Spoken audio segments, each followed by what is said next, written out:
7, 6, 5, 4, 3, 2, 1.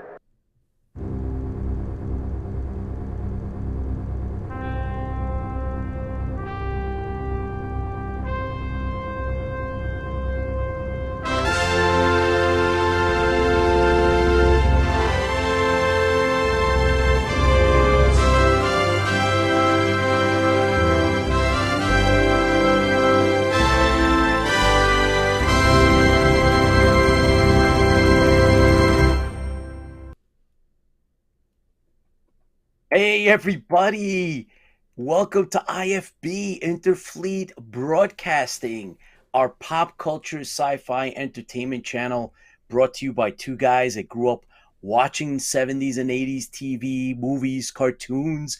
I'm New York Pete, and this is my buddy, the Tipsy Toaster, Chris. Hey everybody, welcome. We're glad you are here. We do our pop culture broadcast every Thursday, so if you're just catching us live, that's awesome. If you're not catching us live, it's on repeat. That's fine. We do like to have those syndication. That's what they used to call it, right? You're in syndication. So we'll just call it that. So yeah, if you catch us on YouTube or Facebook or whatever, Twitch, and we even started doing this Twitter thing too. So we've been twitting and podding and twitching and. I don't. Twitch doesn't even sound right to me. I know we're broadcasting on Twitch, but Twitch just sounds like it's twitching, baby, twitching. Yeah. But if you caught us here, great. If not, please, follow along. Hit the likes, hit the check boxes, saying whatever it is, likes. On Twitch, I guess it's Twitch. Convulse. I check convulse on Twitch. I guess it is. Yes. Hey, follow whatever it may be. But we're here. We're glad you are here. If right. It wasn't for you, we'd just be talking to ourselves, but we would still be here more than likely. That's just us. We would definitely be here. Absolutely. We're a little crazy. We are. Hey, Lola, thanks for joining us. Mediocre Model. Her name is Lola. She was a showgirl. And that was 30 years ago when they used to have a show. Many years ago. So David Alexander's with us, Jeff, of course, and off camera. Oh, Clay Arden's here with us too. Cool. Hey, Clay. We were talking with our guest. It turns out that we also have another. Hey, Razor Ramon, what's up, dude? You here with Hey, Razor, cool, this is not the 1980 channel. You need to the Galactica 1980 channel. Yeah. But we'll let you stay here anyways. We love you, man. Thanks for tuning in.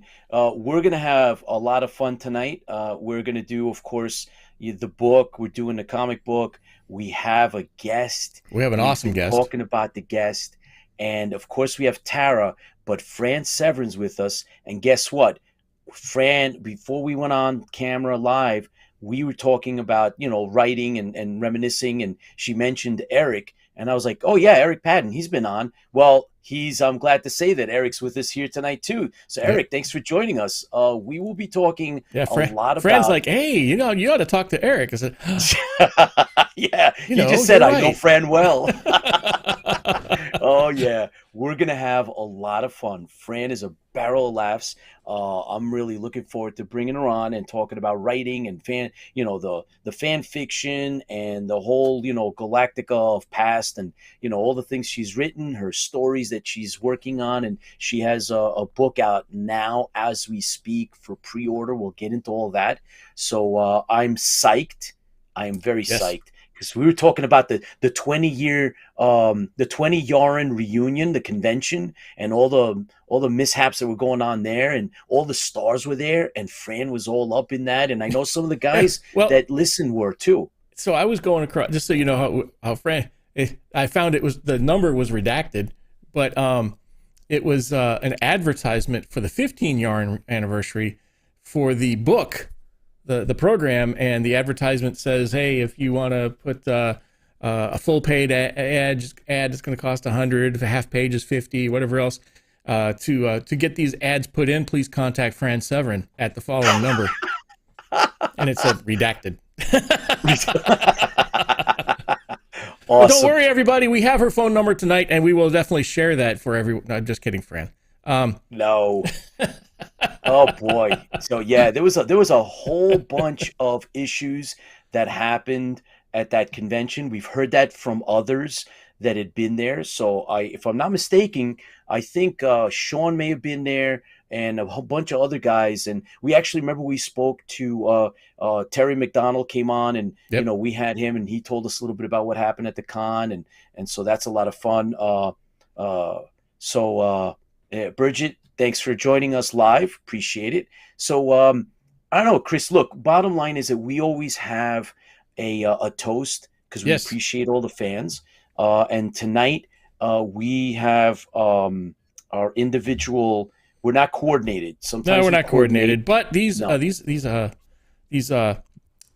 Bahari or Ambrosia or whatever you might want to call it was sponsored by Fran. Believe it or not, Yes. Fran sponsored drinks, as well as John and, of course, Mediocre Modeler, who we all three love very much. So this month has been a great month for supporters. We really appreciate that. If you wish to support, we're on Buy Me a Coffee, and you can go there. And we're not, once again, we are a not-for-profit. Any money that goes into us goes back out to you in some way, shape, or form, whether it be entertainment or buying more equipment or buying the software licenses that we have to have. And I'm really thankful my wife does not know how much money I spend on this.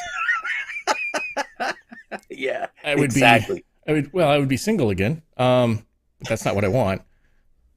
So we're glad to be here. And Pete has got, what do you got tonight, Pete? I have patriarchy, chocolate raspberry. That was one of my stout. favorite ones. Man, that is a good one. I got to find that one again. The Claw. That's a really good one. It's from Baltimore, Maryland. And Yep. by the way, Karen, thanks for joining us live. Appreciate it. Colonial Lives. Razor Ramon said, Colonial Lives don't matter. I shouldn't have looked over there. That's Mrs. right. Toaster Cylon Lives would matter. kill him. Yeah, that's right. Yeah. You'll see tonight in the book. This chapter in the book is really good, right, guys? So we're going to be doing Battlestar Galactica Armageddon. So Mrs. Toaster would kill him. Yeah, no kidding. But all right. So, Chris, what are you drinking? I am drinking a really interesting beer tonight. I haven't tried this yet before, so I have and it works with tonight's theme a little bit when it comes down to the book. Right. So I am drinking Cyborg Brain Juice.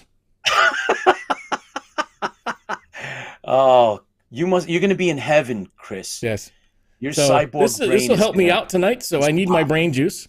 This is from Devil's Backbone Brewing Company, which is out close to where I'm at. They're up in Lexington, Virginia. Cool. And this is a dank IPA, 7% alcohol. It's called Buck Tradition, and I still like. Pete doesn't like the Buck. I still think it looks Cylonish. I'm okay with it because it has a red eye. It has a red eye. I was hoping for like a crazy robot image, but it's whatever. Close. Nah. So, shall we, sir? We shall open these up. Okay, let's do it. Ready? 1, 2, 3. Oh. Ooh, okay. Oh man, it's all over my hands. All right. It's really dark. It's like black. Yeah, it's good stuff. Oof. It's like, not chewy. oh It's not. God. It's not a good drink. All right, here we go. Ready? Oh, it's like a chocolate milkshake. You've had it before, What haven't you? the- That was a I good did, one. Yeah. I don't know. I'm just noticing different things. The last time I had it, It's got a lot of it's high alcohol content, so you should be looped. yeah, I'm gonna be looped later. But it's last time I had a different setup in front of me, so this time I got to really look at it differently. It's wow, yeah. It's definitely fruity-ish. I could smell mine too. It's got the chocolate and the raspberry. Yeah, that one smells great. Yeah, it's probably full of chemicals. But anyway, Yep. So we got Fran on too, so let's give Fran. Let's get Fran on. Yeah, have Fran do a toast as well. So Yeah. everybody ready? There's Fran. Woo! All right. Right, unmute her. She's unmuted. Yeah, Okay, she's cool. doing. I'm look. drinking Angry Orchard unfiltered crisp apple hard cider. You and Pete will get along just fine. You're both cider people. Well, Love he it. knows Duclaw. Duclaw actually was Bel Air, Maryland, which is just north of Baltimore, which is where Dr. 1L and I used to live. Oh, see, there you go. So So right. here's the mug. This is the colonial side, and this is our fighter squadron, the 77th 77th Tactical Fighter Squadron, known as the Gamblers. We played a lot of Kenny Rogers. Yeah. And this was actually That's my husband's mug, and I stole his. What's that from? I said, it's your mug. Not anymore. Sorry, hon. That's it. Oh, man. So guys, go ahead. this is it. This is our toast. We want to make sure that everybody out there will always know that we appreciate you supporting and watching and listening and, chatting it up. And even those that are watching it in rerun. So all around the world, the thousands, there's literally thousands that just boggles the mind that actually tune in. So those of you that are going to watch this afterwards, thank you so much. Really appreciate it. And I think, Chris, at some point we need to start adopting like 3 or 4 countries every show and just go. We'll make. We'll have to learn how to all... say "fans feel the fleet" in different languages. That would be yes. That'd be kind of fun. How do you say it in Greek? You know Greek. How do you say it in Greek? Well, you're gonna say "Sefcharistume se olus." Right. Thanks to everybody for watching. And in the Philippines, right? A lot of new listeners, watchers in the Philippines. Thank you. A lot of sci-fi watchers, man. So, this is to you guys. Chris, our motto is fans feel the fleet, because without the fans, there would be no fleet. So therefore, fans feel the fleet. Here's to all of you. Thank you for being here. Thank you for being fans. And to Fran, too. There we go. Oh, wow. Ooh. Yeah, man. Good stuff. All right. So, Fran, we're going to bring you up in a second or two to just, we're going to roll through Tiny Bean Tara's going to do a review for us. So, we're going to have her come on and we're going to go through that. And then as soon as she's done, you're going to be back and we're going to go right into things. But in the meantime, Tiny Bean Tara, thank you for coming. How are you? Hi. I'm good, guys. How you all doing? Outstanding. Did you see? Was it Adam's Journey? Is it, or what's that? The Adam Project. The Adam Project. Oh my gosh, that's an amazing the one show. I talked about the last time. Yeah. Wasn't that great? Where were you last week? It was fantastic. Listen, Chris, I don't have all the time you do, but Tara, you need some cyborg brain juice, evidently. Yeah, I'm gonna need some of that for sure. I saw it. I thought it was excellent. Really, really enjoyed it. So I just wanted to give you a heads up. Yeah, and I just watched what is it? Something guy. It's the same Ryan Reynolds, where he's inside a video game. Oh, Free Guy. That was the first time I've seen that. Yes, delightful. That was a fun show too. Yes. Yeah. So good stuff. Who knew? Like, Ryan Reynolds has grown on me so much. Like lately, and these last two, especially, the Adam Project just blew me away. It was just so much fun. Oh yeah. Yeah. So anyway, to hear spring has sprung for of us. At least it's still in snow tomorrow up here in the mountains. If you can believe that. Oh boy, snow. It's coming. Snow tomorrow, so times. Anyway, as many of you all know, spring may kind of seem like the dead zone for good stuff in the sci-fi, fantasy, big ticket action thriller stuff, but I prefer to think of it as spring previews time, because we get so much new stuff, right? Tons of new previews, tons of new stuff to look forward to. So I've curated a bunch of stuff for you all tonight, all previews to look forward to.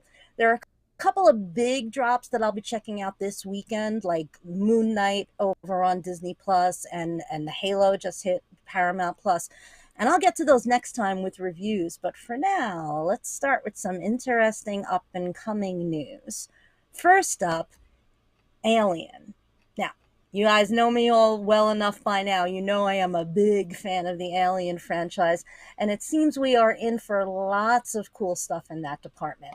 I know I've mentioned the new Alien series that FX is preparing, but Ridley Scott is now producing his own Alien film for Hulu. Yeah, I know, right? Dueling alien stories. He's announced that Fede Alvarez will be the writer and the director. Now, you might remember him. He did the 2013 version of Evil Dead, and a couple years ago he did Don't Breathe, which was pretty creepy. Anyway, he's a huge fan of the franchise.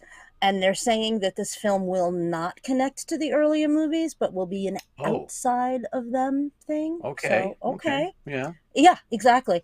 But there no word on when the filming will start, no one on when it's going to drop, nothing. But it is definitely something to keep track on, and you know I will be all over this. So that's some news for that. Yeah.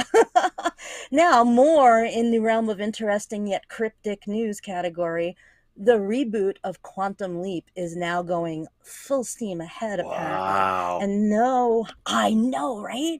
I'm so excited, and yet I'm nervous. But anyway, now the details are still sketchy, at least, but they have announced casting. They've cast the great Ernie Hudson from Ghostbusters, as well as Raymond Lee. Now, Raymond Lee, they're saying he's going to be playing a character named Dr. Ben Seong, who they're calling kind of the spiritual successor to Scott Bakula's Dr. Sam Beckett. And that's all they're saying. So stay tuned, cool, IFB. We will be on top of this one as well. Yeah. All right. Now, in the realm of previews, trailers, and release date news, I've got a slew of goodies for you guys. So break out your calendars, mark down some dates. Let's start with the long-awaited Game of Thrones prequel series, House of the Dragon. Yes, George R.R. Martin still can't finish writing the Game of Thrones book series, but he had time to work on this, so all right. I'll take it. Yeah, we'll take it. We'll take it. We'll see. But yeah, exactly. I'm like, all right, I'll take it. But I'll leave it. But I knew you would, Chris. Yeah. Don't worry, Pete and I'll watch. Exactly. I'm sure it'll be another waste of time. Oh, stop that! Oh, please don't say that, Sean. No. All right. No, I'm thinking. So far, it looks good. And listen, love me some Matt Smith. Can't hurt that, right? Yeah, no kidding. Targaryen civil war with dragons. Ooh. Dragons. Ooh. Right? Come on. Come on. It's got to be worth at least an initial watch. So that series is going to drop finally on HBO August 21st. So mark that one down. Now, here's a small film that might have flown under your radar that I'd like to point out. It's called Duel, and it's written and directed by up and coming. This was a quiet hit at Sundance, and it stars Aaron Paul from the great Breaking Bad and Karen Gillan. It's a sci-fi comedy, and it's about a world where, let's say you're dying, you can create a clone of yourself to make it easier for your loved ones. But now, what happens if you don't die? Well, apparently, you and your clone will then have to duel to the death. Oh, cool.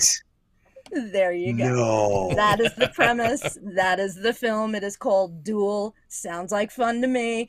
This is going to drop in limited release in theaters on April 15th. In theaters only. So if you can get out to see it, get out and see it and tell me what you think. And if it hits streaming anywhere, I will let you know. All right? Cool. Now, here's a big one, guys. Say what you will about Tom Cruise, but Top Gun and his iconic Maverick defined action cinema for a generation. I have been waiting. Right? Did you watch the trailer? Oh, the trailer is amazing. The trailer. It's good. I'll admit right now, Top Gun was the reason why I enlisted in the Navy. No, seriously. Oh boy, one of the reasons. And look at you now. And look at me now.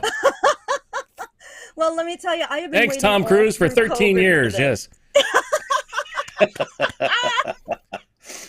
I never got to get in a fighter plane, but I did get to do the job I loved. So. Did you? Oh, yeah, I got amazing. to be a police officer, so that was good. Good man. Well, let me tell you, as these guys just said, the trailer is phenomenal. Top Gun Maverick, it's finally here. It looks so good. And let me just say, special shout out to my personal favorite actor of all time is Val Kilmer. And he's featured in this sequel as the iconic role of the Iceman. And I have nothing but huge kudos to Tom Cruise for insisting that they could not do the film without him.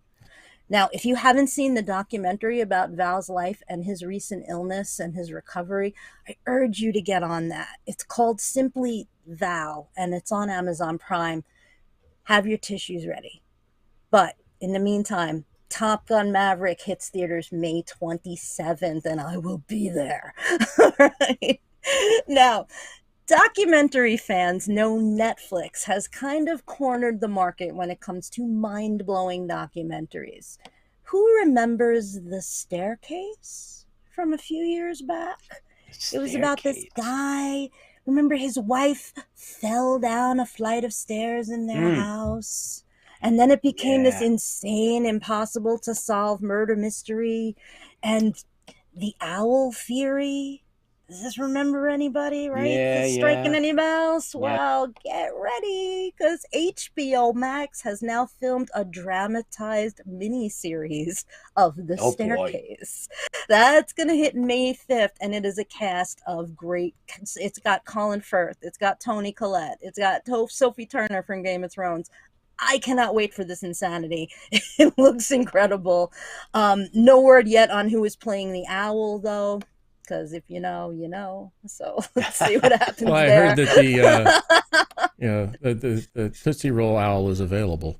A 1, a 2, 3. That is so great. Oh boy. And now, last but not least, I am so excited for this next one because it hits tomorrow. So we don't have all the weeks and days to go on and wait forever for it. Now, here's the premise. What happens when you are filming a major big budget action motion picture overseas during COVID lockdown? Well, your film set, actors, crew, you kind of become your own bubble. Now, enter the hilarious Judd Apatow, who has written and directed The Bubble, set to hit Netflix tomorrow. Now, I don't know about you, but I am ready for some laughs. This looks ridiculously check your brain at the door funny. Huge cast. It includes Karen Gillan, Pedro Pascal, yeah, you know, the Mandalorian. Wow. The great David Duchovny. Yes. Leslie Mann, Fred Armisen, Kate McKinnon, amazing cast. Check out the trailer. I know you will laugh. And I hope you will all catch it with me tomorrow on Netflix. And when you have a second, check out the final trailer for Ozark's final episodes. Oh, yeah. Finally, yeah. Did you see the trailer? Yes.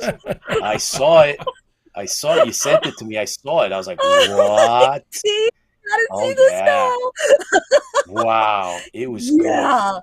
Oh, yeah. man, I can't wait for that. April 29th, counting the days. So there you go, guys. So that is all that's new news to report out of Tiny Bean's Corner Gang. Now, Yes. you guys, have you all been Yes. watching Picard and Severance? Yes. I know I'm like Yes. all over those every week. So tell me what you think. Picard and what? Severance? That's what you like, severance pay? Yeah. I Do you don't think remember so. this one, Chris?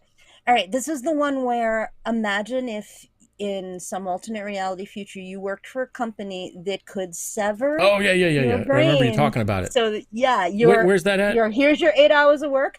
It's I can't remember if it's Paramount Plus or Apple Plus. It's one of If those. it's on Apple, that's why I haven't seen it. No, wait. Yeah. I think it's Paramount. I do? Paramount. I'll have to check it Oh, out. we have to look it up then. I'll have to double check. Yeah. It is Okay. really, really, really good. It's Adam Scott and John Turturro is in it. Christopher Walken is in it. Amazing. Christopher amazing Walken, cast. hey! Hey, Yo, Pete can talk to easy. him. Oh. Hey! Oh, you know. I talking to Walken me. here. You talking to me? Walking in a winter wonderland. That's right. Bring them all out. But, All yeah. of them. Bring them all out. Bring them all out. But yeah, so I'm having fun with that. Have you guys caught up with Picard, the new season? Yes, I am. Yes. It is What are you thinking? phenomenal. Yep. Phenomenal. The writing, the acting, of course, the storyline, where they're going with it, it is not disappointing. I believe that Discovery is having some hiccups in the plot lines and how they're doing things seems to be a little odd. You know, how they have this, character development, and where they put that in is just, I don't get it.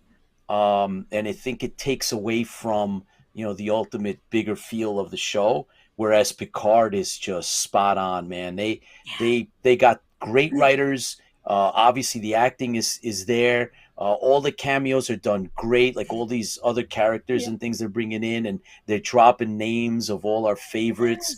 It's phenomenal. I did not expect it to be as good as it is, but it's very good.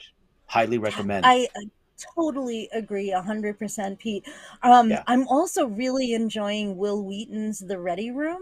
Are you catching any of those? I haven't. Oh, no. Afterwards, it's been a long time. Oh, they're so good. Please catch them when you can. He had on he's had on everybody, and the last one it's like our show, but it's Will Wheaton. So it's Will Wheaton. It's like our show, but it's Will Wheaton. Too bad Will can't do as good as we can, but hey, he needs to come on our show. Will, you need to come on our show. Yeah, come on, Will. We'll show you how it's done over here.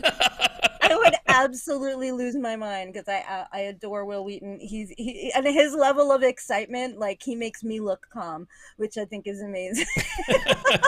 And how he's so positive, and he's so excited, and he's so engaged. And he is. And you know what, Tara? The truth of the matter is that, one of the reasons that we don't do really big deep dives into Star Trek is because of Will Wheaton. It's because of Will Wheaton. I mean, who does it better than him? So we don't bother. But Will's got the market cornered on that one. I mean, but it's good that we bring it up because it's out there, and there's going to be more. Right? Anson Mount is Captain Pike, and I've seen some of the trailers, and it looks great. And of course, Captain Kirk's going to be in it. I had to look it up. I looked up the fact that Kirk does have an encounter with him in canon, so I'm okay with it, man. I'm looking forward to this. Yeah, I'm really, really seriously looking forward to it. I'm waiting for the Star Wars, the Jar Jar Binks story.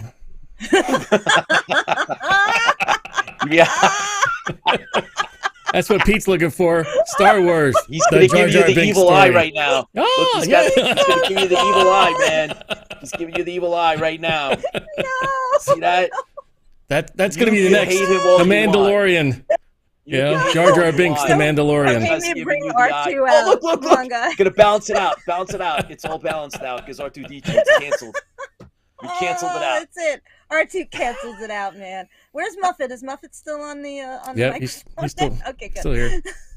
Muffet has to oversee everything. He's got his own Buddha Cylon. So he's got his own Cylon Buddha. So he's my podcast broadcast partner here. So you did that. You put a noose around him. Oh, he kept falling off. So it's like, so you tied him up. You took like one of those. What is it? What'd you do? You tied him on, or you glued him on to your microphone? Rubber banded on. Okay, and then he's holding. That way he doesn't cut off the circulation. Of course, he's a robot, so it's no big deal. It doesn't matter. And he's holding a tiny little. I'm telling you, we still need. I'm going to say it again. We still need an entire episode to talk about how Muffet is the savior of the all of Galactica, because if it wasn't for Muffet, they would have all died on Ice Planet Zero. I'm just saying. Yes, we did talk about this once, and I did agree. Yep. This is true. Yes. By the way, Carl, welcome to this show live. Thanks, Carl. Thanks for tuning in. Yeah, live. Carl wrote down. We were talking about Top Gun. He says that's why when I started working on was it 14s or F-15s? 14s. Yeah, he worked on it. Yeah. He worked on the 14s. Yeah, he got closer to the Top Gun story than I did. I got to guard them. I never touched. Don't get close to him. Stay away from there. There's room gotta for have more cowbell, Chris. by the way. Gotta have more cowbell. Amazing. Oh, absolutely. So, Mediocre Modeler says the Mandalorian's next bounty is going to be Jorge or Banks. Banks. Jar Jar Banks is the next bounty. Yeah, no kidding. Oh, no. Absolutely. Yes, Karen, it's Kirk. It's Captain Kirk, man. He's on the show. We don't know exactly what he's going to be doing, but he's going to be on, and there's pictures out there, and so we're excited. Jeff's excited. Yeah. Unleash the Daggett. Yes, Mediocre Modeler. Jeff Walters says Muffet the hero. And Jeff, he banned the Muffet. Yes, he did. You banned the Muffet. All right. Muffet Hey, was guys, a robot, and he saved the Galactica. All See? right. We'll get into Cylons that are on good. we're going to dedicate a whole episode on how Yep. the mascot of the show saves the That's Galactica it. multiple times. Yeah.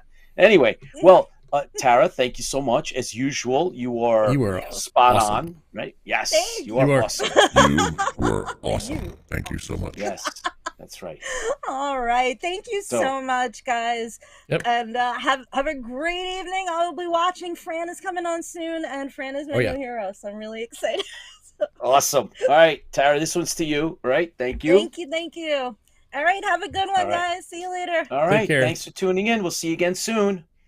All right, so Chris, we're doing a bunch of things, and we have a lot of. We're not sure what they are, but we're doing a bunch of things. We got a whole bunch. Actually, so we mentioned that we are now officially hosting a panel at AwesomeCon this year. But it's sad that I was kind of upset that they didn't pick CMod's video that we broadcast. I was like, why not? Did they tell them why not? Was no, there any? Not that I can tell. Yeah, see, that's the problem. A lot of times they're just too busy. It's just a no. They're going to be there, right? The Colonial Ministry is going to be there, so all the guys will be there. So we're going to hang out with them. We're going to interview with them. So we got our media passes, and we're going to be bringing you all the interviews from AwesomeCon in Washington, D.C. Again, this is our second. Maybe Fran will be joining us.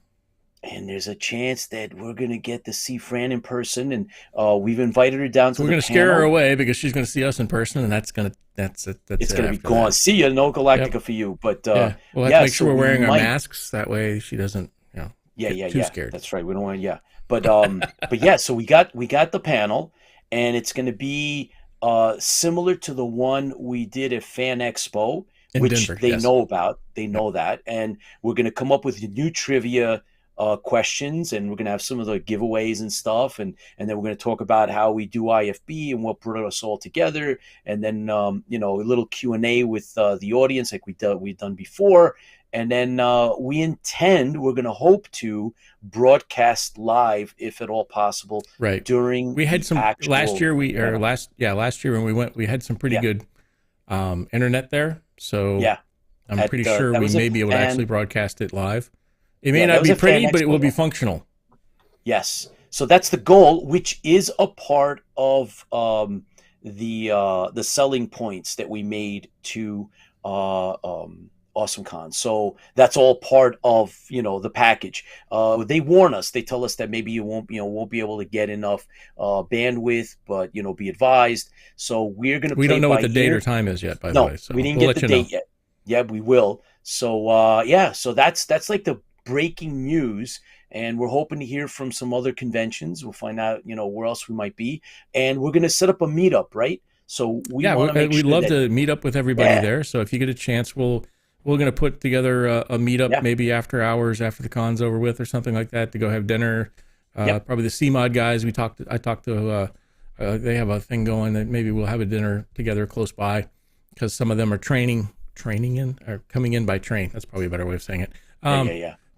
Coming in by train, so they would come in close. I drive in because it's just down the street from me. Well, it's not that it's close, but it's not that. It's right around the corner. Right around the corner. It's a couple, it's in 15 minutes of me. So we're going to be going in, and Mike Goudreau is going to be there, right? So we screened his fan film. I hope you guys go back and look and check it out. It was it was really good. I enjoyed it. A lot of fun. Yeah, it was fun. A lot of fun. Yeah. You don't see a lot of Battlestar Galactica fan films to begin with.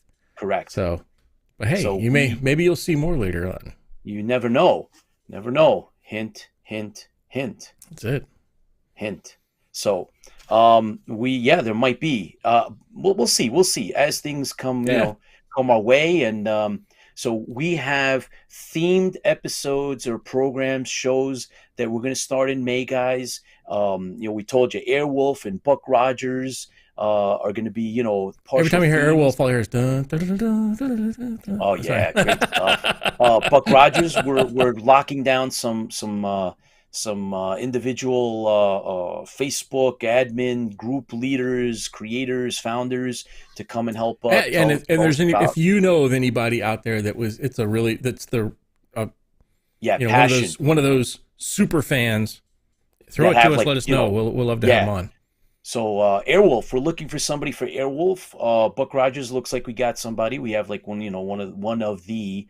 So we'll see. And that reminds me, Sean Shallow, Battlestar Bulletin Board. Thank you for joining us live. Appreciate your support. And he himself is a writer. He's written some fan fiction as well. So we're going to have him come back on the show. So you guys are getting the themes, right? We're getting the writers back on and the authors into the this people year. That create and the story. We love. That's what we're all about.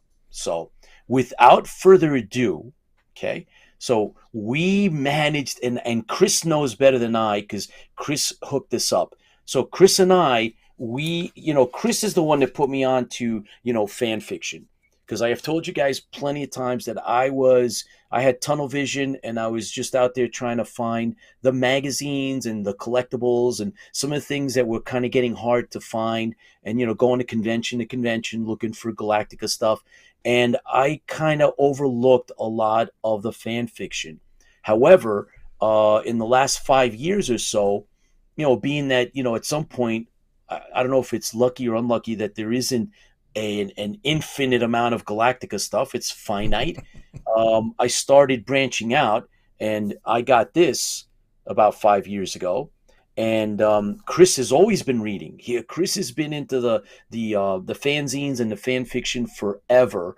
And I'm not going to be able to catch up to him, Lola. It's not going to happen. But I've amassed a small collection, and we've always been talking about, Chris and I, getting some of these masters of, the fan fiction. And we've been hunting down a number of them. Yes, and we had Eric Padden, Professor. Sharon Monroe, we've been looking for. We're looking for Sharon Monroe, but we had Eric come in, and he was like, the first one that we kind of like broke in on his level. And then, of course, Lola is a writer as well. She wrote something that was, I think, 20 years ago. And then now that's out. She put that out. And I mentioned that Sean, he also did. But we were still trying to gun for some of these creators and writers for back in the day. Fran Severn is one of them. She's up there with, Paxton and Sharon Monroe and all of these others. Yep. And Chris, you managed to get in touch with Fran. Yeah, it was kind of funny though. I mean, the way it kind of worked out was I was looking for Sharon Monroe and then it was back and forth, and I think I posted on her timeline in regards to, looking for Sharon Monroe or see if she would come on, and it had fallen off, and I figured, she's not interested. And then suddenly I get an email saying, "Hi, I'm Fran Severn. I'm looking for Sharon Monroe." And I'm like, oh, really? Oh boy, yeah. We were like, what? Really? Who'd you here's talk all the to? information I have on Sharon, but would you like to come on? Yeah. Oh boy. So, but so I've got a number of her articles and books. Of course, that's the comic book is not hers. That's the one we're doing tonight. Do later. We're doing that later today. I just and I want to say I'll let her get on, and I'll go from there, because I don't read much anymore. I'm mostly back and forth. I'm always in a hurry, and I do a lot of books on tape. I repicked up the Tally of the Souls, and I read it cover to cover in 2 days, which is way unheard of for me. in the world of the Tipsy Toaster. In the world of the Tipsy Toaster doesn't have that much time. Yes. And I read it cover to cover, and it needs to be the next Galactica episode that comes in. That's my opinion. Yeah, Chris told me that yesterday. He was like, "You're not going to believe this." Told me a little about the story. I was like, "Oh, if you really believe it, and you're telling me this, and what you say is the book, and like capturing the characters and the like, just like we know them, like right? You're saying." I'm reading it, and I know I can hear the voice. But yes, it was amazing. Yeah. So I said, all right. So we're gonna put it up. So I'll be the person that's gonna take over. The heck with Baltar over there. Fran, can you sign this for me? So anyways, without further ado, yes. we need to bring her on because she is amazing. Welcome, you would say that, Fran. Thank you. I don't know who, but somebody gave Terrence McDonald, who was one of the writers, a copy of Tally. It may have been at the convention, and I got a note. I have no idea who did it. I have my suspicions, but I don't know for sure. And I actually got a letter from him, sometime later. He had, and he said, I'm not even supposed to read fanfic because of of contractual things. Right. The series is long gone. But he said if there had ever been a second season, this should have been the opener, which just made me insufferably hard to live with for weeks. I agree with you. The other thing I got to bring up. Thank you. The other thing was you mentioned Muffet. I can't recall who, and I'll have to do some research. But she wrote a whole series that takes it up for like 4 years in the future. But one of the first stories, it's Muffet, and Dr. Wilker has thought we can use the Muffet as a prototype for a drone, Muffety looking drone that can like get places the warriors can't get, guard them at night. So they're all that's what he says in the book.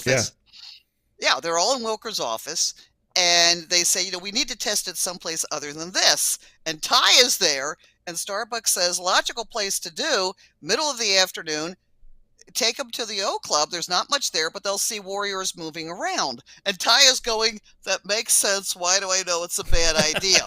So they get down there. First thing Starbucks does is he's got races going between the drones. And then when the barkeep lights sets off his cigarette lighter and reaches to Starbucks so that he can light his Fumarillo, the Muffet decides that this is a hostile action towards a warrior, and they start to arm themselves with they're supposed to arm themselves with projectiles, not there. They're arming themselves with mushies and firing them at terminal velocity all throughout the O Club. Oh my God. And you don't know whatever happened. Different people, there's like sentences here and there, and all you know is later, like several episodes later, Cassiopeia sees Reese and says, I'm so glad that your hair has grown back. But again, in this story, the Muffets do play a big role when they're on the planet, and it really does make sense. But oh, jeez. That is awesome. Oh my God. I will have to get a list of my favorite authors and give it to you guys, because there's some people writing Lisa Zaza, really good stories, very Starbucks centric. He will be beaten to hell. She must be an EMT because you get all of the graphic details of whoever's been injured and all of the graphic details of how they take care of them. But there's a lot of other really good people out there. Oh, well, there are. And we, Chris, like I said, Chris knows a little bit more than I do. As a matter of fact, Fran, I was reading, it's called There's a Virus Going Round. And I'm enjoying it like you wouldn't believe, reading it for the first time. And that's one of yours. A break in the action, loyalty check, sweet nothings. There's a virus going around by the Lords of Kobol. It was part of an anthology. Homecoming. 3 of those are good. One of them, throw it out. Throw out the one that's Litany of the Mind, because that was crap. Sharon just said she needed something else, and I wrote this god-awful thing and threw it in there. It's disgusting. So don't read that one. Well, that was at the end of my list. So there's Homecoming, Tally of the Soul, Loyalty Check, and the Galacticon, Galactica 24. It's that was in 98, 100 pages. And did you maybe write something for You wrote an article for number 24, Galactica number 24. Yeah. Well, Galactica was a fanzine that Sharon put out. Right. Yeah. Now, that one, send it to me if you've got it, or a copy, because that may be one of the things that I'm missing, because that doesn't ring a bell. I saved a couple of the Galacticas that I had stuff in, and then the rest of them are among those that disappeared. And I'm like, shh. But yeah, her Galactica fanzine, she really kept that to a very high standard. So I'm kind of flattered that I was in there. I don't remember Galactica 24. Where is it? Okay, bring it up. Yeah. Okay. Yeah. So I figured, since you were coming on, and where are you those? Are also those available? Are those some of them available? are, yeah. What we're showing is let me know. part of I believe it's Battlestar Wiki. Is that what it is? It has like right there. images. Okay, yeah, the wiki. Okay, I've not looked at that. Yeah, the wiki has. This is fanlore.org. Fanlore.org. Yeah, okay. they have like the covers of the stuff that's out there. This is the good checkbox thing. I've got this one. I've got that one. I don't have this one. I don't have that one. This is one of the ones I do not have in Galactica. I would love to collect them all again. I'd like to get them all back again. I'll tell you that. So, and the people who do have them what happened? Want $50 or more for some of them. Well, hey, I can understand that. No, what I did do when I started to get back into this, because the last few years have been very dark and very down, and I was just getting rid of all the garbage on Facebook that was just depressing, and I found the Galactica 78 group. I thought, oh, this is cool. And then when I started to read the fanfic, I realized that not all of my stuff is complete. What Robert had was excerpts of a couple things. And I went ahead and I did a long, laborious thing, scanned everything. So now they're all of these four, this one, I feel like Vanna. Wow. Hi. Cool. They're all now scanned. They're on Robert's page. They're on the fanfic 78 page. I think there's another page, and then I've got them both on my computer and up in the cloud. So if some literary historian years later wants to read my stuff, it's there. Perfect, as it should be. Like us, and like we come and find you. This Thank you. I am just so touched that people are that excited. What's really exciting as a writer is when you read somebody else's stuff and they reference yours. There's a guy, and I'm going to butcher his name. It's Sean CLD, whatever. It's very Gaelic. Sean Shallow, Battlestar Bulletin Board. He's on with us. No, his whole name is Sean, and it's like his whole name is like Sean CDLF. It's Gaelic. Really? And okay.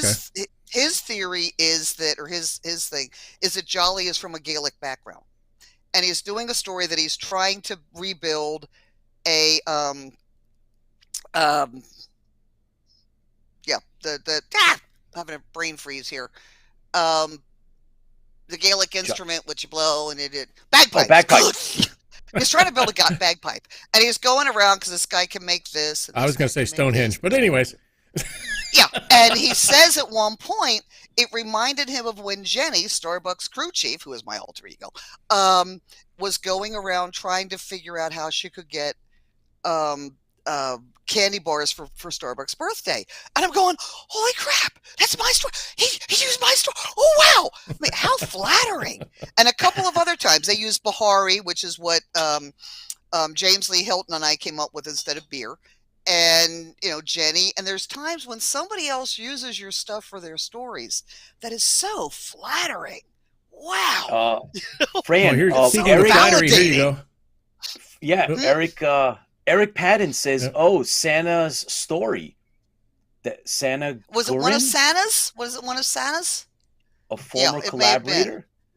Yeah. Yes. So it's just exciting when that stuff shows up. Oh, heck and then, absolutely. With James Lee, he and I posited, we sat down one day, we drew up what the fleet would have been like, because he's ex-Navy, and how many people were realistically could have been on the fleet.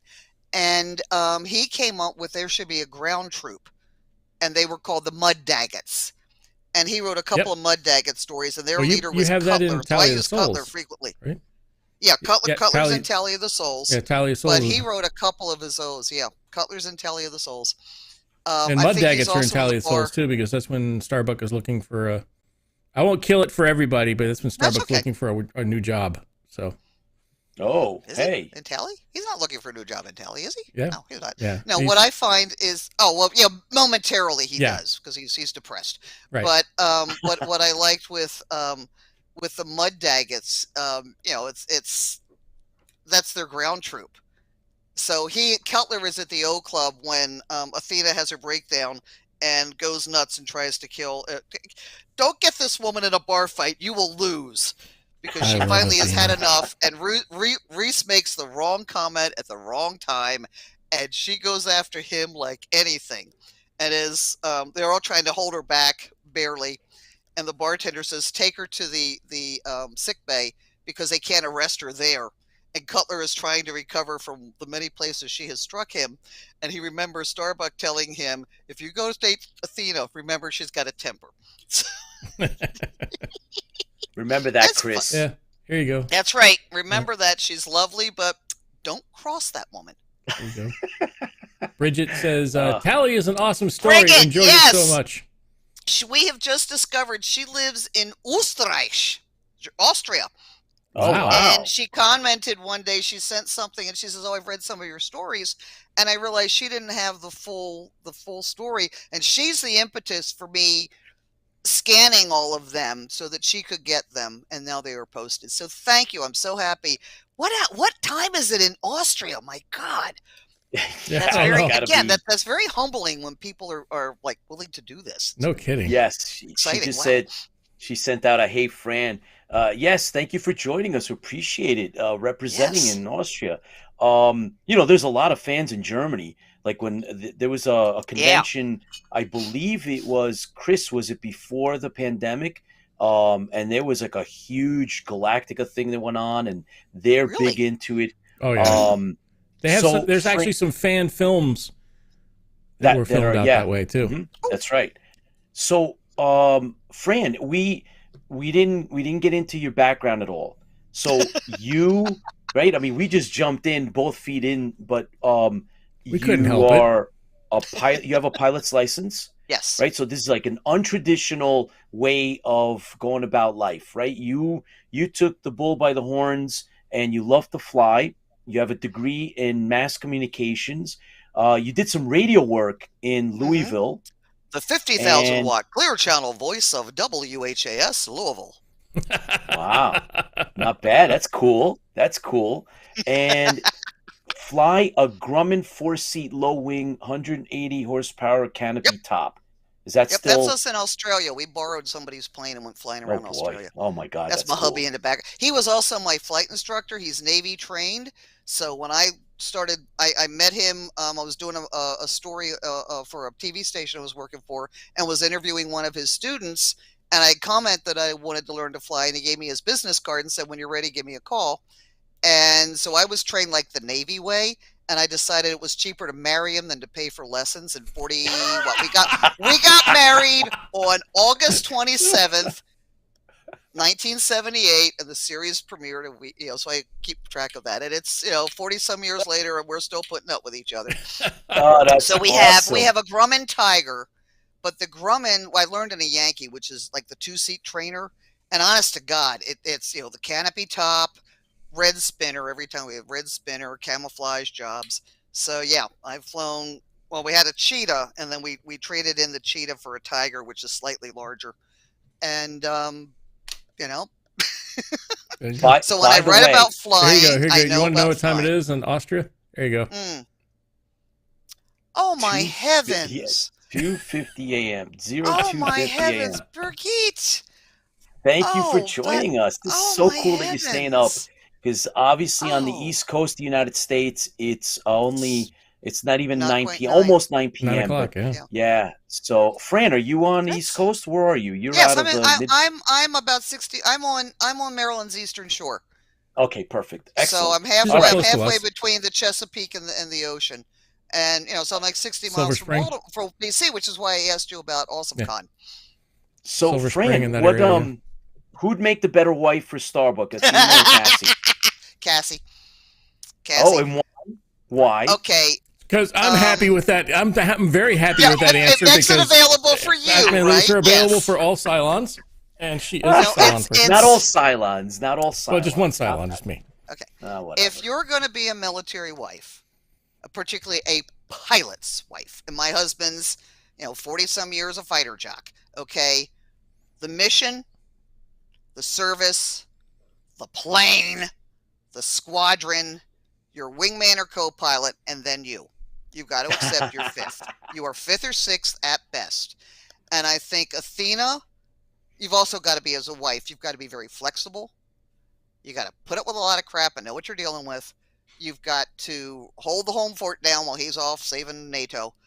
And you've got to be really understanding of a lot of things. And my read on Athena is she's lived a very privileged, very, very, very careful life. And she wants to own things. There's that scene in, Take the Celestra, where Starbuck's going to go check on Aurora, and he's walking out on Cassie to go check on Aurora, and Sheba goes, "Don't do that, make him come back." And she says, "A relationship based on ownership is never going to survive." Yep. And Cassie can do her thing. She can put up with him. She knows he's going to drive her nuts, but he's a lot better than anything else out there. And he is. They drive once a week. It's like, get out of here. Go away. But, and I think Athena's not that flexible. She wants to own and have what she wants. And the military, the wives I've seen that were like that were not happy. Now, I don't worry about Ron ever cheating on me with a woman. Not when he was TDY, not when he travels now. But a Lycoming 0320 engine, I'm screwed. He's going to walk right over me and go to the airport. I've seen it happen too many times. So that's how I read it. And that's how I write them. Eric says Cassie wouldn't give him a steam burn like Athena did in Saga. Exactly. Athena Cassie was in the tube with him, so yeah, she doesn't get burned apparently. But there's also the scene in it's a special training that they go through as with Cora. What was the episode with Cora? Was that the Long Patrol? Long Patrol. And the two girls crash into it. Interesting that he gives each his pin, but they're still on his collar. But the two girls bang into each other, and Athena goes, "Ooh!" and Cassie starts laughing. Yep. Sums them up. Sums them up. And that's in the book. It is in the book, yeah. That's in your book, the Tally of the Souls, I believe. You mentioned. I think it is. I have to go back and read it. I'm going, damn, some of this isn't half bad. Yeah. The Tally of the Souls. Sean says he's excited. He's very motivated. He cracks his knuckles to start typing. Oh, Sean, let's get together. Because I had when you contacted me and said, what are you working on now? I thought, well, I'm really not. This is just like, kind of old home week. No, can't do that. Thank you very much, Pete. You've just destroyed all of my. I've got to spend from now until June on these things for which I have contracts and like deadlines. Yes. So what am I doing? Gee, what could I do here? And where can I go there? And that whiteboard in the back somewhere. Oh, God. Well, one of the things, because I had mentioned, one of the things I do is wherever you are, always try to be playing. And it may never go anywhere. So the other day, I went into Ulta. Ulta is like a theme park of makeup. Yeah, my daughter goes there. So yeah, okay, yeah. She's drugged me there a number of times. I had eyelashes, so I'd look good.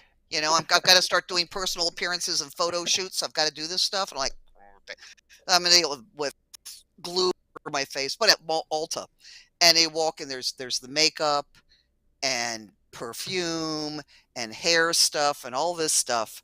And I'm imagining, under what circumstances could any of the gang be here? So, it would have to be after homecoming, because they've been in the hegemony and they've been able to buy all this stuff. So now they have like places to shop. So I'm imagining that the guys say, we're going to go to the Black & Decker store. You girls go do your thing and we'll come catch up with you. So I'm imagining, the guys in Battleship with the boots and all, walking into an Ulta.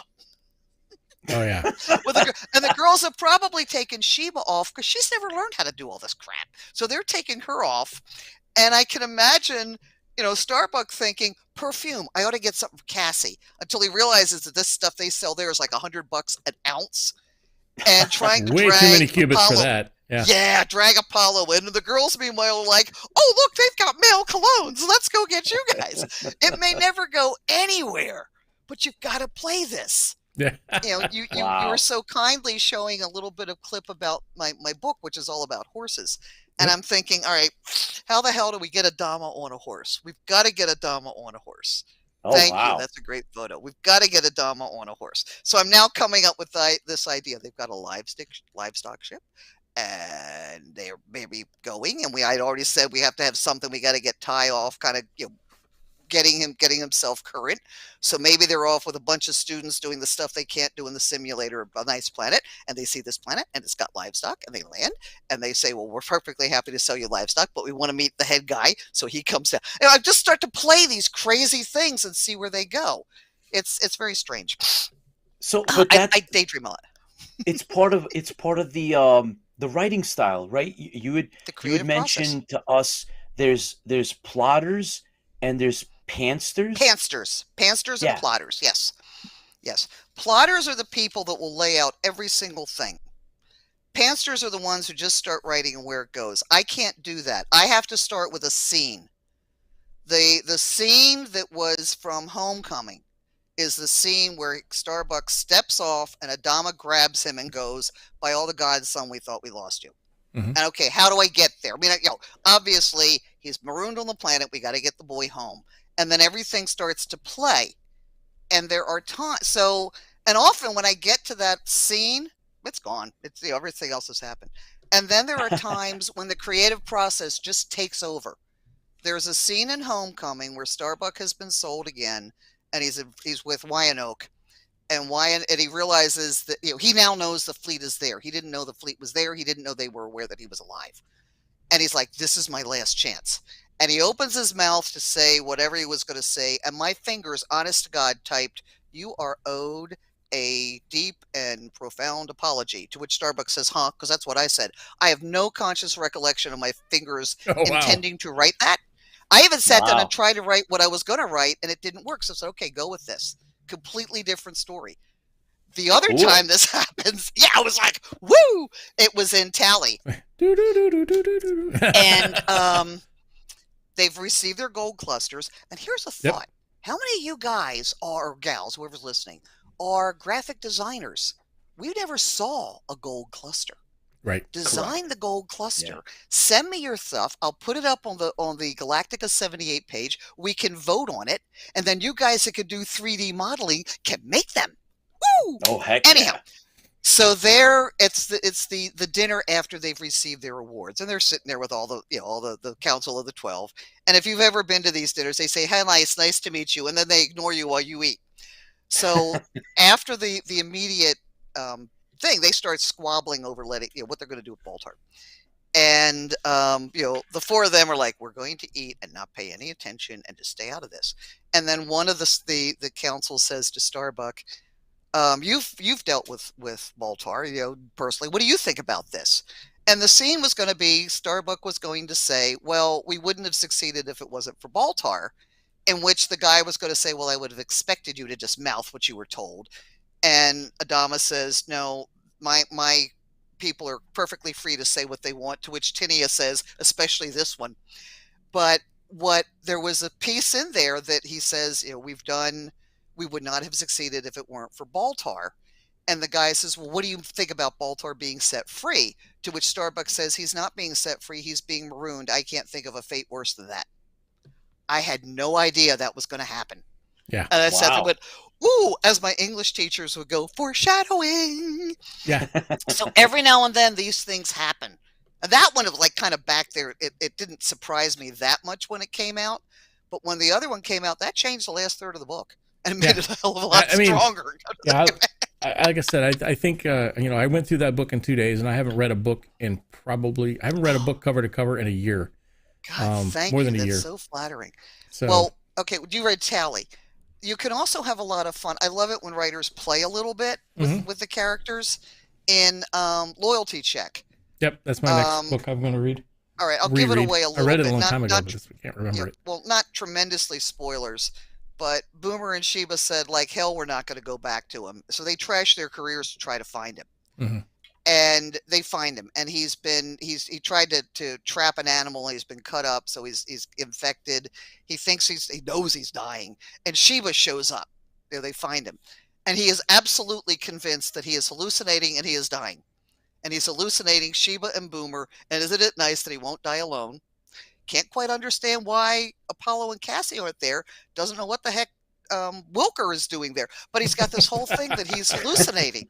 And at one point Boomer calls him Bucky, because there's a thing that he doesn't like to be called Bucky. He says, don't call me Bucky. And Boomer says, would a hallucination call you something you hate To which he says, I don't know, I've never hallucinated before. So you can have fun with this.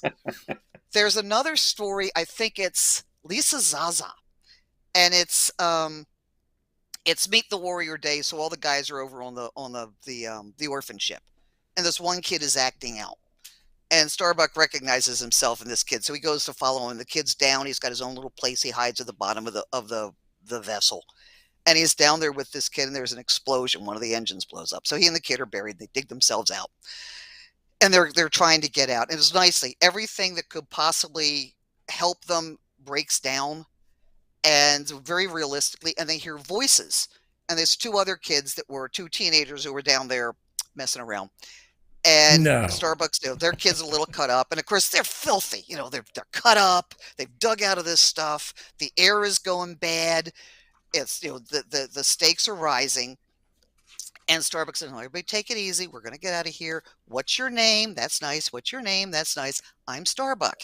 And the boy goes, you're Starbuck? The Starbuck? And he goes, yeah. And he goes, I thought you'd be taller. And the girl goes, I thought you'd be better looking. Oh boy. And you do when you write something with tension, you have to then bring it down, or else it just gets flat. So those kind of things are fun when they do that. So wow, that's awesome. So there. Hey, all right, we're getting there. Yeah, press the other button, Fran.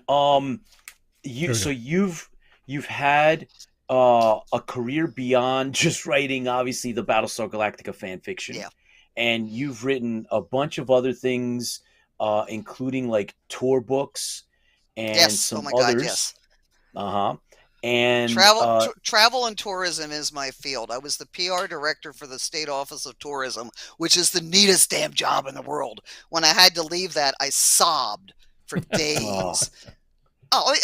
Tourism is a field built entirely around helping people have fun. Doesn't pay for squat, but who cares? But yeah, that was some very exciting things. Yeah.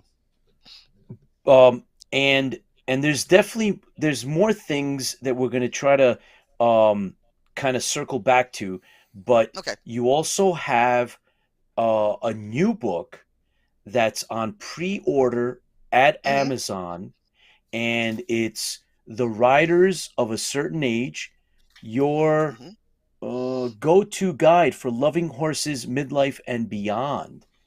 Yes. If I could ask, rather than Amazon, could you go to horseandriderbooks.com?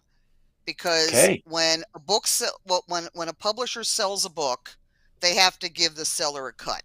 Right. Horse and Rider Books is my publisher. When they sell to Amazon in particular, Amazon demands such a discount, more than other booksellers. And of course, I get paid based on what the publisher gets paid.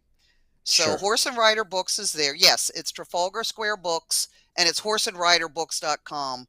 And if you get rid of that thing, it should be up there somewhere. Anyhow, it's Riders of a Certain Age, and it's basically for older women, 50 plus, because we've taken care of the kids, we've taken care of the husbands, we've taken care of it. Now it's our turn. Right. And it's all the stuff that we have to deal with that the younger people don't, or that you've never known because you haven't been involved in it for a long time. And this was part of what we've got to get a dama on a horse. Yes. How are we going to get it? Well, we know that Apollo can ride because in the episode with the tinfoil cowboy hats, he's riding, and it's not just an actor sitting on a horse. He's riding. Right. There it is. That's Anne it. Lockhart. That's the book. He is actually, there it is. Yes. Thank you. That's so kind of you. Anne Lockhart's been involved in horses, like charity horse shows for a long time. And Dirk Benedict grew up on a ranch. Come on. So they've got to be able to ride. Ranch in Montana. Yes, that's true. Yeah. Yeah, still lives there. I tracked him down once. That's the book. It officially comes out the end of April, which is why for the next couple of weeks I'm not going to be around because I've got to be doing like the marketing I've been avoiding. And it's like I didn't realize we were quarantined because I was writing the book.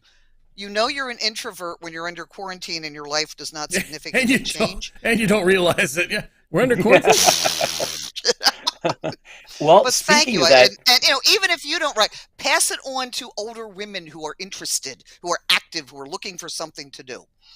that's this guys can book do it. also covers not only just riding, but people who just want to own a horse as well. I mean, if you Yes, there's a whole section of people that want to that don't want to ride, that want to work in therapy, that want to do rescues, and the therapy kicks off something else of the fanfic because equine assisted therapy is huge. For trauma patients, not there are any of those. For PTSD, none of those types are on the fleet. They have a livestock ship. Would they have horses? Right. And we're not talking food here. And that was one of the that's one of the things we noticed in the original Battlestar Galactica book is they talk about the livestock ship and how they sent the livestock down to the Ovion planet, Carillon, and they sent it down there to graze. Yes. It's like, so again, in what? Because I mean, horses need at least an acre to survive. So what are you going to have? And that goes on to how many people are on the fleet. Now I live in the heart of the factory farming industry. So a chicken ranch is about 300 feet long, 100 feet wide, and there's 120. There's over 100,000 chickens in there. And you need to be at least a mile away so you don't smell it. Oh God, yes. We have something here. It's the Seagull Century. It's one of those 100-mile races, and it's flat. The only hill you ride is when you go on the bridge across the Assawoman Bay onto Chincoteague Island. But they say you need to do wind sprints, and my wind sprints was when I got near one of the chicken ranches, I'd hold my breath to see how fast I could pedal to get past this thing. You can tell when the wind shifts around here. Oh yeah. Oh, it's coming from the east because I can smell the processing plant. But this leads into other ways that you start playing games, and then that leads to something else, and that leads to something else. We have to start. I want to bring Ibley back at some point, and I'm thinking he's in Tally of the Souls, by the way, which is like I said. He's the main thing. He's the main Tally because and that is such a great. Like I said, if you haven't read it yet, read it. It is what should have been. It's what should have been. Covering it. We're going to do it here. And we thought, we're going to, right, Chris? I think we're going to do chapter by chapter, kind of cover it in like we're doing.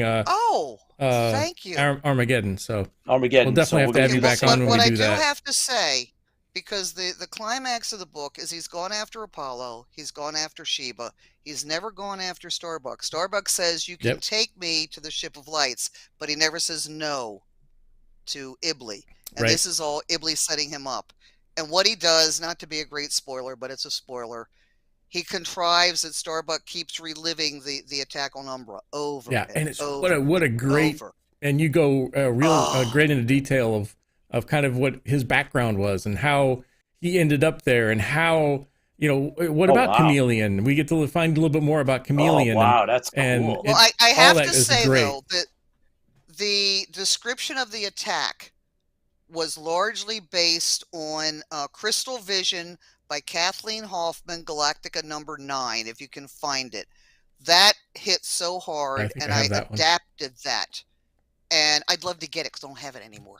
You Xerox it and send it to me. Yeah, send me an email. I don't want to do something and say it's mine when actually she did it. And the end of it, when Chameleon, Starbuck finds out it's his dad. But he says, "You're white. You're my mother. Your mother's name was Eleni, Eleni, which is something that Pete might know." And that is a book called Eleni by a guy named I do believe it's Nicolas Gage, but it's not the same Nicolas Gage. And Eleni was a woman. Yeah, she was it was the Greek Civil War. Mm-hmm. She got her kids out, and as a result, she was arrested, tortured, and executed. And I thought, she needs to be reminded. And then the line that says, "You know how she died, let me tell you how she lived," that comes from the movie Brian's Song, which was the story of was Brian Piccolo and Gail Sayers, who were the first interracial roommates in the NFL. I mean, that's a thing. Yeah. And Piccolo dies of cancer. But it's a story of their friendship, and it's, you know how he died, here's how he lived. And I thought that was a nice tribute for the whole thing. So that's where that Very comes from. cool. Very cool. It's just always try to pull things that are real. Bridget Bring wants it. to know. Yes. Bridget wants to know: is there going to be an ebook available? Not to my knowledge. If you want that, go online and pull it down. You'll have to just watch it online. I don't see any way to do an ebook. I Is don't know she how talking you do about? an ebook. I would I don't know imagine. which I one think she's it talking. came up. She has I all think of it, them. I've sent her all no, of no. them. I Maybe think she's talking Fran about is gonna writers of a certain it's age. the new book, the Oh, writers. writers. Yeah. I do not know. I will have to ask the publisher. I think that is a possibility. Okay. I'm hoping it won't be. We're not going to do an audio book because it doesn't lend itself to that. There may well be an ebook. I will find out from Trafalgar and I will let you know. Thank you for asking. I'm like thrilled you guys are pushing this. This is just tremendously kind of Well, you. yeah, absolutely. That's look, Fans we feel do the that. fleet. I mean, you're a huge fan, and Yeah. we support everybody we can. And more to Appreciate the that. point, Fran, it's the idea of where do we go on this trip of life, right? So we started at A, and we started from Galactica. Galactica brought Chris and I together. This show exists because we're Galactica fans. It doesn't exist for any other reason. It's because we're fans. It brought us together, and here we are broadcasting to upwards of 50,000 a month around the Wow. world because Chris and I are Battlestar Galactica fans. So where do we go, right? So that was then, this is now, and the same thing goes with everybody that we ask on. And so you started, we talked, and we keep circling back to our favorite things. But you've also now expanded into look where you've been and look where you're going. So that lends to Fran. What else is in the making? Is there, besides the Galactica, is there anything else? There are two novels.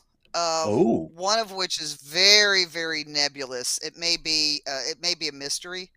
And then the other one, it's a novel I've been working on off and on. Now, I started to do the Writers of a Certain Age. My contract specifically forbids me to do anything until it's out, until like the 1st of June.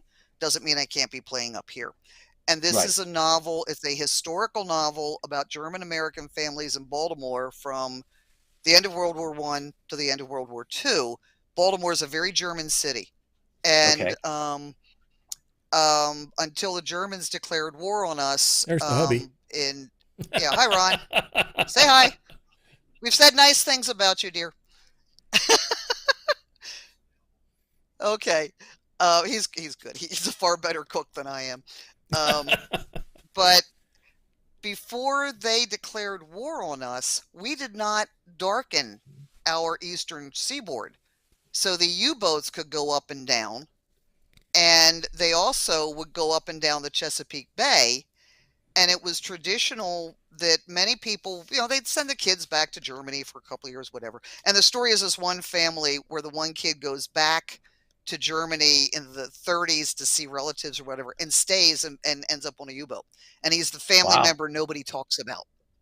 Oh, and it's wow. fun because when you start Interesting. doing research, you go down these rabbit holes. You find out that this happened and this happened. And that there is Interesting. some documentation that these guys would like get off, row into shore, go to Ocean City, have a couple of beers, and go back to the boat. How can you not write about this? Oh, yeah, So that's that awesome. one I want to write about. The other one's a mystery that it's going to be set in the horse world, and I'm terribly sorry, but my farrier is going to die. My horseshoe guy is going to die. But that's what's good. We didn't tell the story about John Calicos. No, we that's did right. not. We did not. And we did not. Okay. I And we have a came up picture. with a picture. I found that I picture. saw. How did you find that picture? Oh my God! Not mine. So the story is. Look the at story that. is that DJ Driscoll, who put the I thought it was the 20th, maybe it was the 15th, but we're flying out there. It's Judy the Chocolate Slayer and Dr. Wellen and I are flying out to LA. And even though I am a pilot, one bump, I want to land. I've been known to fly the plane screaming when we're in turbulence. And we're flying out there and we're running into some serious turbulence. And I'm like, oh, crap. Except everybody's laughing because the movie they were showing was Independence Day. And this was during the fight, the fight scene. I was like, damn, this airport, you're getting everything. So we get out there, we get set up. And DJ would ask that all of the guests have a minder. kind of run interference, take care of things, flag the security guys if it's a fan from hell. And she said, would you mind being with Mr. Calicos? You're going to miss a lot of the stuff, but. And I thought I'd love to. So I'm sitting there, what a gracious gentleman. And, he even says to me one time, it would have been glorious, that great line from Star Trek. And they were selling my books across the way. And this girl comes running up and she's got Tally. Yeah, she's got Tally. You're Fran Severn. Oh my God, you wrote this. And I go, yeah. Would you sign this? Please, would you sign this? And I'm going, yeah. And John Calicos is looking at me like, okay, should I be like inching away from this woman? And I said, I'm happy to, but this is John Calicos. He played Baltar, and he's kind of like crucial to the story. And she goes, yeah, he can sign it too. But would you sign it?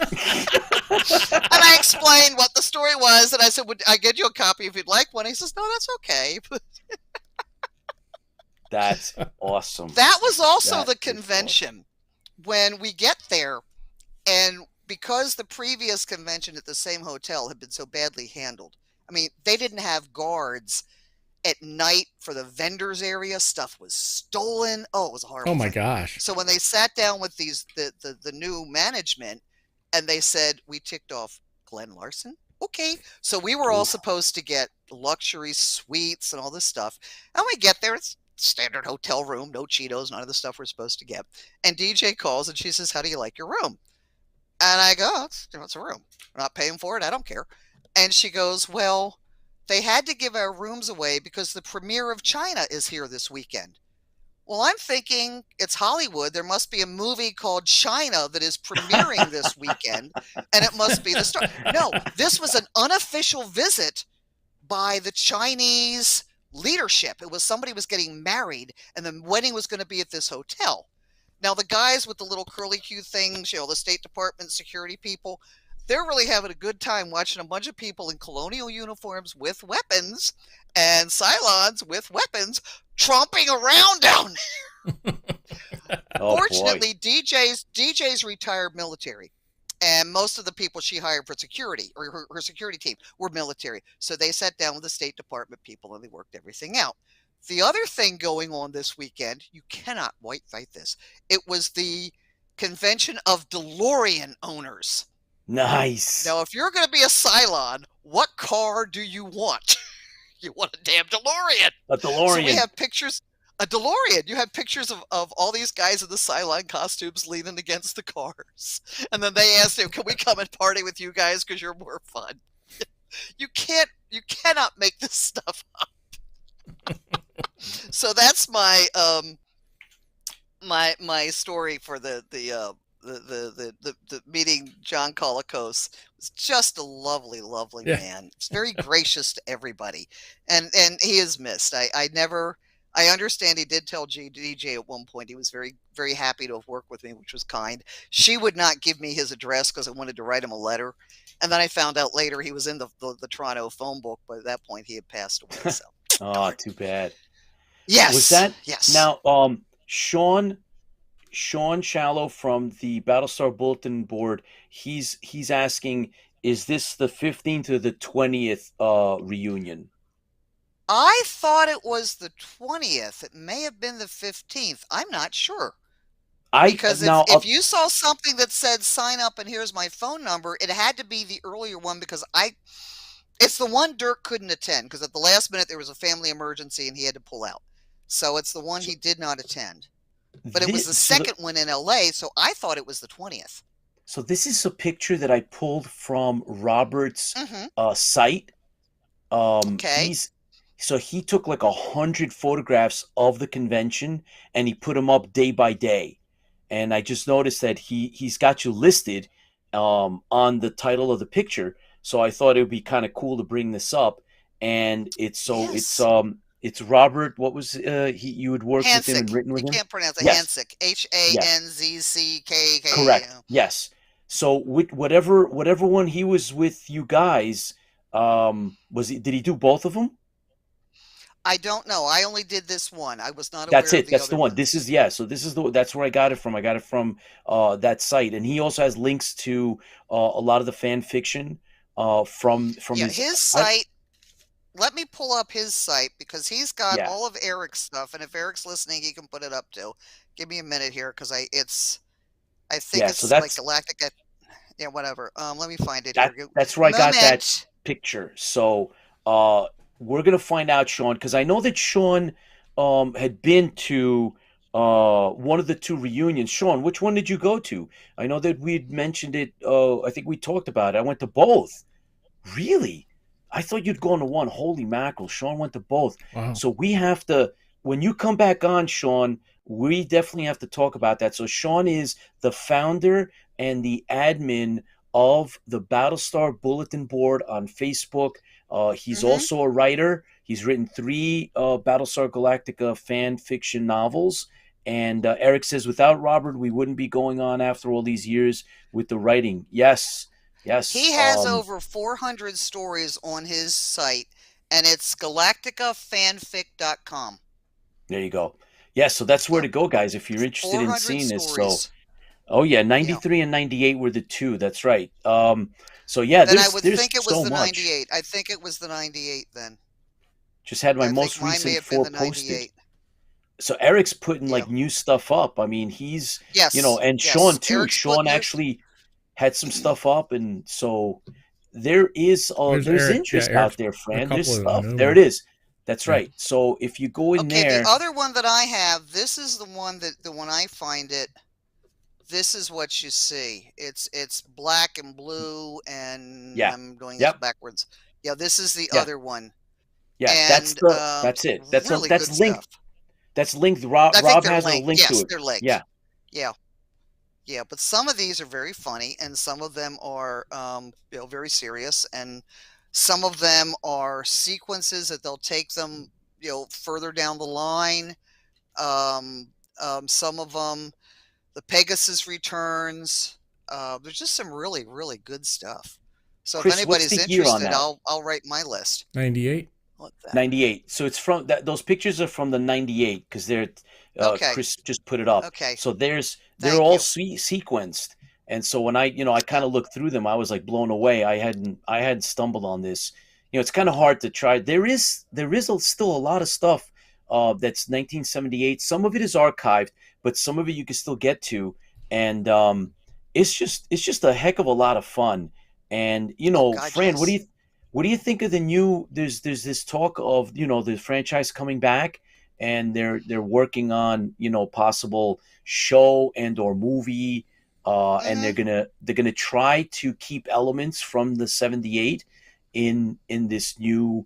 I don't know. What do you think? If the difference between the original and the mutation, the original was about hope and about caring and about yeah, it's crummy, but we'll get through this. And unfortunately, instead of focusing on that, they tried to turn it into a kiddie show with dancing robots. Jesus. Yeah. The Ron Moore's version, it was take the idea, mutate it, and make it a very dark thing. And people say, oh, the original was so cheesy. Okay, take Ron Moore's version and make it family friendly. Can't do it. If they go back to the original idea of these are people that care about each other. These are people that are in a crap ass situation, but they're trying to do the right thing. And you can still be very dark. Babylon 5 had very dark Correct. episodes. Yeah, exactly. Stargate Yep. had very dark episodes. Oh heck yeah. But I always believed that I would one day walk into CVS and see Carter buy makeup, or go into the dry cleaner and see Jack walking out with his dry cleaning. They were real people. Right. And you can do dark things, but still be positive in their approach. And I think the later version, it was unpleasant people in an unpleasant situation taking care of number one, and I could never root for anybody, so I stopped watching it. I think they had some great ideas, but it was dark. If they want to turn it into some of the lighter ideas, get rid of the kids, please. I think it would be very valid. But everything I've seen said they're just going to kind of do like a reboot of Ron Moore, and I can't get into it. Now, having said that, the movie we did that premiered this weekend, Mm-hmm. the fanfic movie, yeah, that was really, really well done. I was impressed, even though it was a lot of basically the new stuff. They tributed the old one appropriately. A lot, yeah. You know, Exactly. having Katie Sackhoff waving a Fumarillo does not make her Starbuck. Yeah. That was not stagecraft. That was for Dirk. That was an expression of that character. That was part of how his character functioned. And you know, you just can't take somebody, change the name, and say it's the same thing. Thank you, Jeff. We are good friends. Anyhow. That's how I feel about it. If they want to go back, what they ought to do is go back, read all the fanfic, call those of us that wrote good stuff, and ask us to come on board as advisors. There you go. Agreed. Or just take Tally of the Souls and write it. Oh, thank you. And then, you know, immediately following, I hope you enjoy Loyalty Check as much, because that's many layers, many things happening, which is really kind of cool. Oh, it sure is. So we have covered a lot of things, Fran. We, you know, I know that I'm going to speak for both Chris and myself. This is really, really cool that you took the time out to come and talk to us, you know, fan to fan. Not to mention you hold a special place because you've written stuff that entertains us. You know, it brings us back to that world that we really enjoy, which is the original Battlestar Galactica. We want you to come back, Fran. And I would love that. I am so. Hi, Eric. Yes, I wish Lee was still here. Lee was one of the writers. She wrote the Pegasus Chronicles with Sharon. Yes. Lee was blind. Okay. And, really? But she'd do things. Yes, she would take apart computers and put them together, and then write a manual in Braille of how to do this. She skydived. Wow. She was scary. So she had a complete recording studio in her basement. So I flew up one day and we recorded a whole bunch of Tally of the Souls, sound effects, the whole bit. And I don't know what she was going to, I think she was going to give it to some of her blind friends. And of course, they're all gone now. Oh, and wow. I did not, I knew her husband's health was poor. I did not know hers was until Eric told me she had passed away several years ago. I'd lost touch. And I feel guilty about that, but. Whatever happened to Sharon Monroe and I don't know, were you familiar with Susan Paxton as well? Like, whatever happened to them? I did not know Sharon. I did not know Susan. Sharon's gone to ground. I tracked her down, called her, sent her an email. She just said, "I'm not that lady." So I was like, "Hey, I know it's." Her husband is on Facebook. I've sent him something. No answer. So for whatever reason, and she was living in her old house. She moved. I've got her new address, but. You know, I'm not going to try to write to her because clearly whatever's going on right now, she doesn't want to be part of this. And, you know, that's fine. It's too bad. She was great to work with, but, you know, her life may have moved someplace else and, you know, none of my business. Although I keep hoping that somebody will connect with her or know what's up. But I'm kind of sorry because she was a good person to work with. And I'm kind of sorry that kind of went, you know, she's not involved anymore. Yeah, we are too. Because again, you know, stuff that we loved reading and just so creative. And we covered her. We did a chapter by chapter on. Yeah, we did a chapter by chapter on Battle of Molokai. Battle of Molokai. Yeah. Yeah, the Pegasus. Because there's like 4 of them, and they're really good. Yeah, I haven't. But I read Battle of Molokai. I haven't had a chance to reread the others, but they're super stuff. So I'm kind of sorry that she got out. The other thing I found the other day. And I'd forgotten this one was Julie Ecklar's Mind in the Shadows, which I had a copy of. And I just contacted the person that was selling them. She also had a number of Galacticas, which I've ordered. You know, probably buying back my own collection. But I think we might be in competition there, though. Fran, did you do anything with Simmons and the Adama Journal? No. All right, because we have a connection. I've exchanged emails, and we're gonna try. We're playing tag on having him on the show. And he'd put on, you know, the Adama Journal and done a couple others. And he was putting, you know, he'd done some stuff in the fan fiction world, and so we're working on getting them on Robert's page. I think they are on Robert's page. Yeah. Yes, so I need to read them. There's so much to read, but it's like. No, all the things are going. I got to do this one. The other story I'm working on, which is going to be kind of dark, but kind of cool. There's one that's called fanfic.net. So it's all different stuff. Mhm. So I looked on the one TV, and some people, they start stories and they don't finish them. And so I try to contact these people. They, can I use your story? And if I don't, then I'll do like this, mention it. And it's that Starbuck has an unofficial agreement with the Gaming Commission that he kind of keeps an eye on things. And if he sees somebody getting into deep gambling or whatever, he flags whoever. Cool. Well, he's doing this with Ty's full knowledge and okay, because somebody has to, and who else? So he hears about a high stakes game. High stakes enough that he's got to borrow money from all his buddies. And he goes to play the game, and he thinks, if these guys are cheating, they're real good, and he wins. He doesn't win a pot. He wins a teenage girl. They're trafficking. Oh no! Oh boy! Oh, and he kind of flags the skipper of this freighter, thinking, the skipper wouldn't know.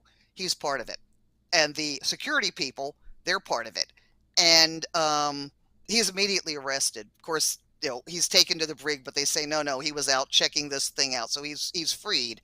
So he's sitting there cooling his heels, not happy, but he understands they got to work through the paperwork. Then he comes out and he finds out in the interim somebody's gotten a hold of Cassie and has knocked her around and told her he better forget everything he saw. Ooh. I'm not going to tell you the rest of it because I've worked it all out. How about that? Oh boy! Yeah. And Cassie, Cassie's in sick bay. She's kind of knocked around, but she's okay. And she kind of makes reference that, you guys think social aiders are nothing more but high-class prostitutes. We are really in the healing arts. We do other stuff. And one of the things we're taught to do is how to deal with difficult customers. So this guy has been injured, and part of it is find him. What did he see? What did he hear? So that's going to be a full one. That one I've got pretty well plotted out. The one of getting a damo on a horse, I'm still working on. That's going to be much later. Well, then again, we have to bring back Ibley. He who controls the minds, controls the media, controls the minds. Let's talk about Zara. Mm-hmm. But even better than Zara, how about if the IFB's chief... Well, yeah, but how about if the IFB's chief interviewer and newscaster and anchorman is somewhat under the influence of a certain count? That's Chris. That's Chris. That's Chris. Chris Cylon, the Tipsy Toaster. I admit I'm a Cylon sympathizer. Yep, that's you. But Chris is not. Chris is not the interviewer or the anchorman, Pete. So it might be me. That's got some possibilities. That's possible. That's possible. Oh, see, I just put the subliminal messages underneath everything that goes on. Yeah, but Fran, the problem with that is it's like IFB becomes two bad guys. Chris is the bad guy, and I'm trying to be the good cop. So I don't know. Maybe. I thought it was the other way around. I thought I was the good guy and you were the bad guy. You're the colonial scum. Well, I haven't sat in on I haven't sat in on the Thursday nights enough to figure your relationships out yet. Oh, okay. It's all I got to say is I as I always say here. Hang on, ready?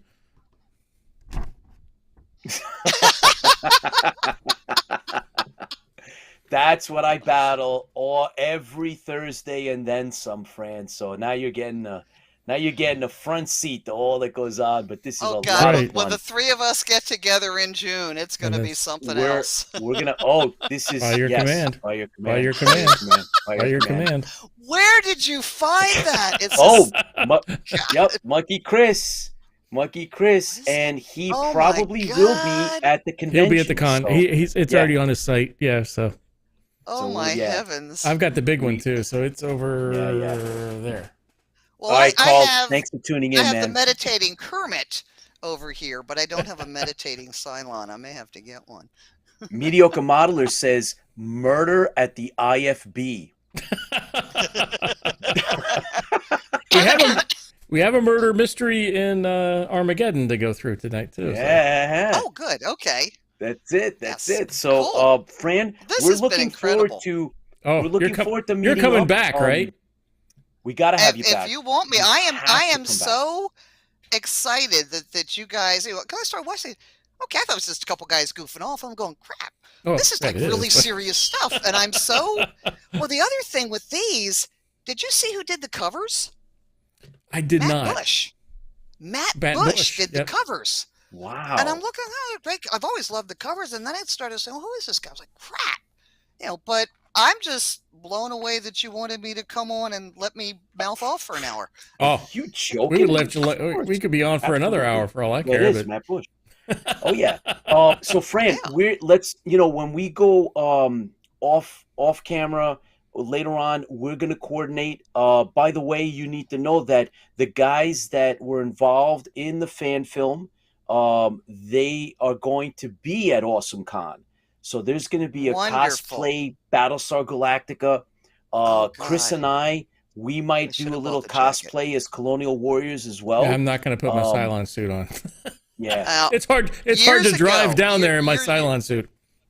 Years and years and years ago, when we were living in England, so I'd come home for a visit. So it was probably like like 82, 83 thereabouts, because we moved to England in 81, so I came over to visit, and I'm on an escalator going up at a Macy's in New York, and I look over, and there is an entire display, and it's the shirt, it's the coats, it's the coats, and I ran down and looked at them. They were $90, and I could not convince myself to spend the money.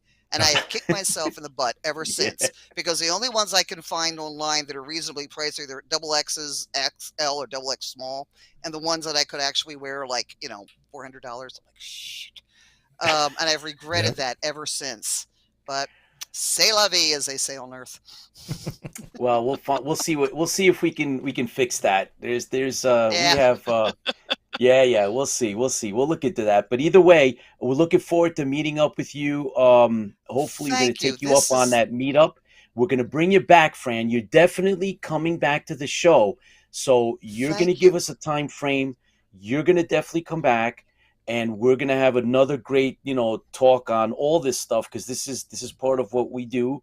And don't run out all my crazy stories. And we're definitely got you on the list for for the book reviews. So we'll definitely be doing a chapter by chapter. That's really exciting. Thank you. That would be kind of cool. Yeah, if you want if you want to do the reviews of how I got there and what I was thinking, that's always part of it. Yeah. Oh, some of the things that there's that scene in.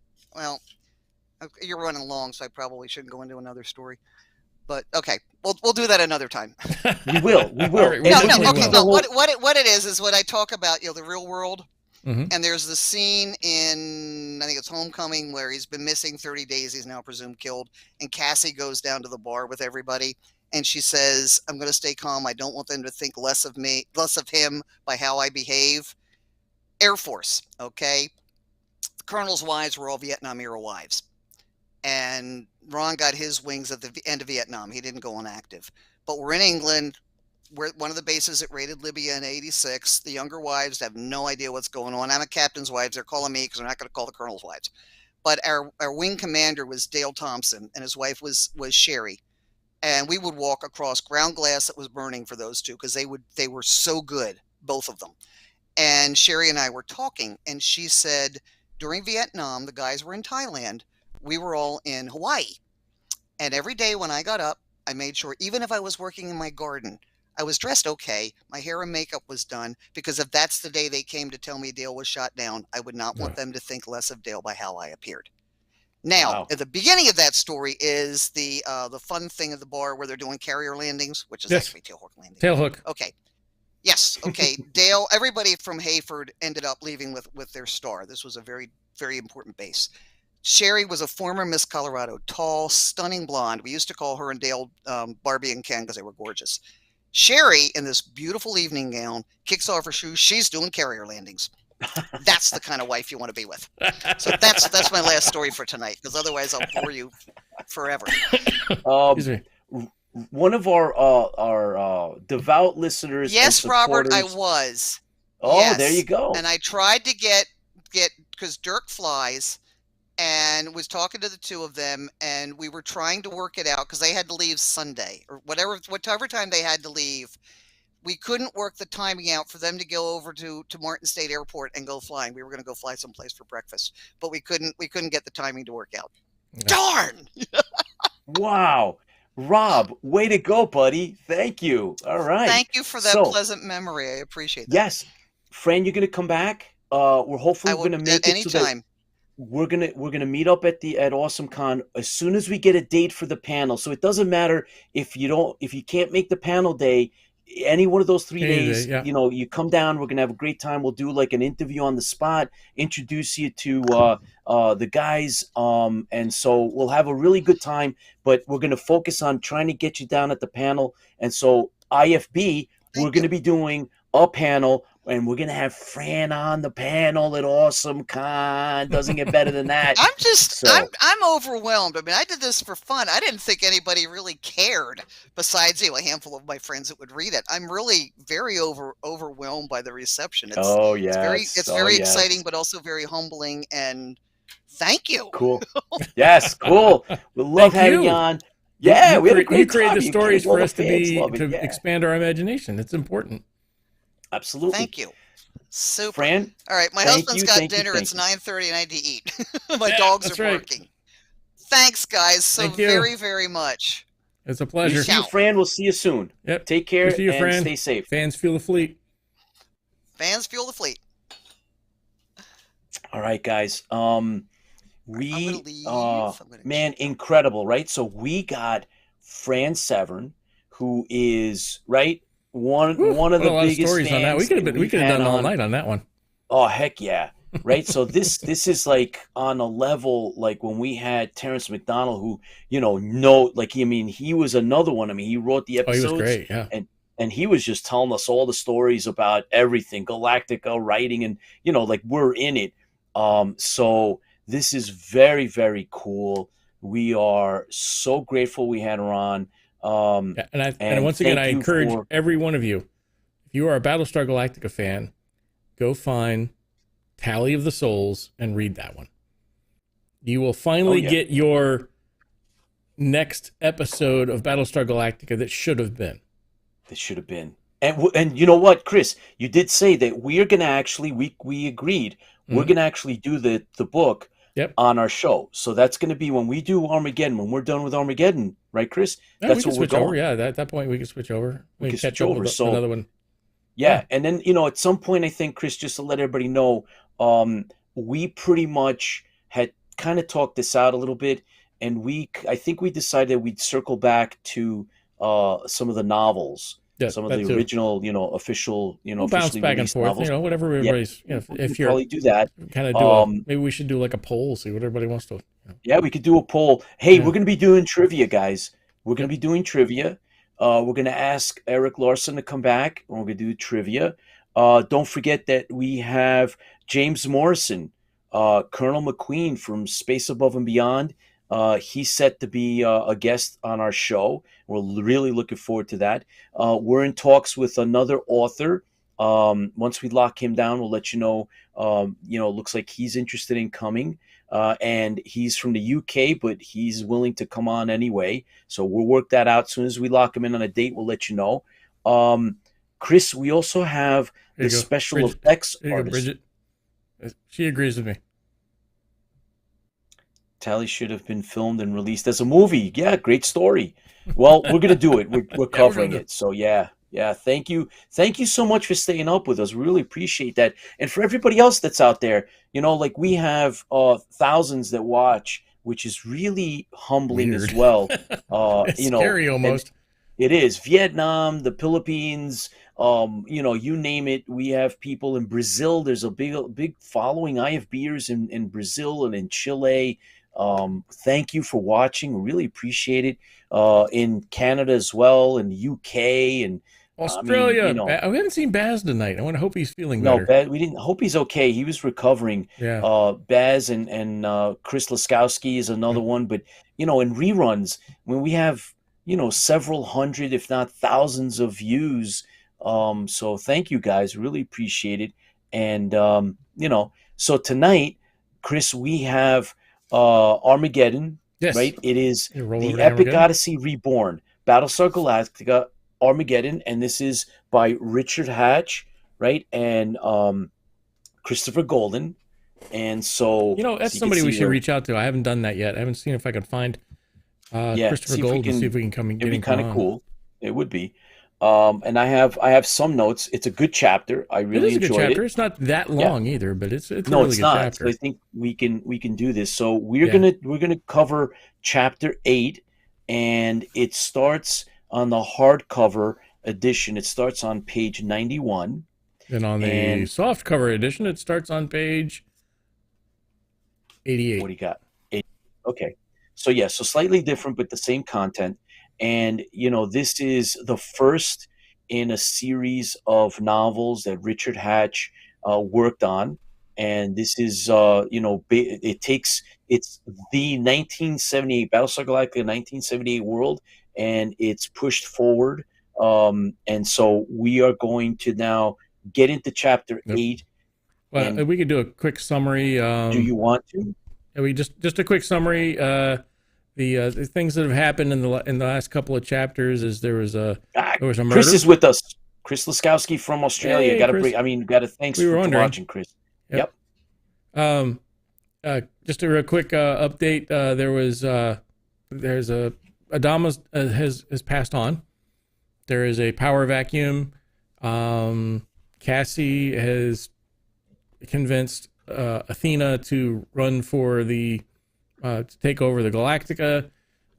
Everybody, Apollo's been put in there for right now, and then one of the members of the council is trying to get it. His name is Ambassador Puck. No, it's not. It's Puck. Ambassador. Anyways, that's what he should have been called, because he is a really called Ambassador Puck. All right, stop. He's a bad bag. So that's kind of going on, and Starbuck has been shot down and presumed dead. Apollo has gotten the powers that his dad has kind of left him, and now Apollo has seen Starbuck, and then now we are into this chapter here. That's a very, very, very quick rundown of the last 7 chapters. And it opens with Baltar. Oh yeah, I forgot to say, Baltar got booted. He's no longer in charge of the base star.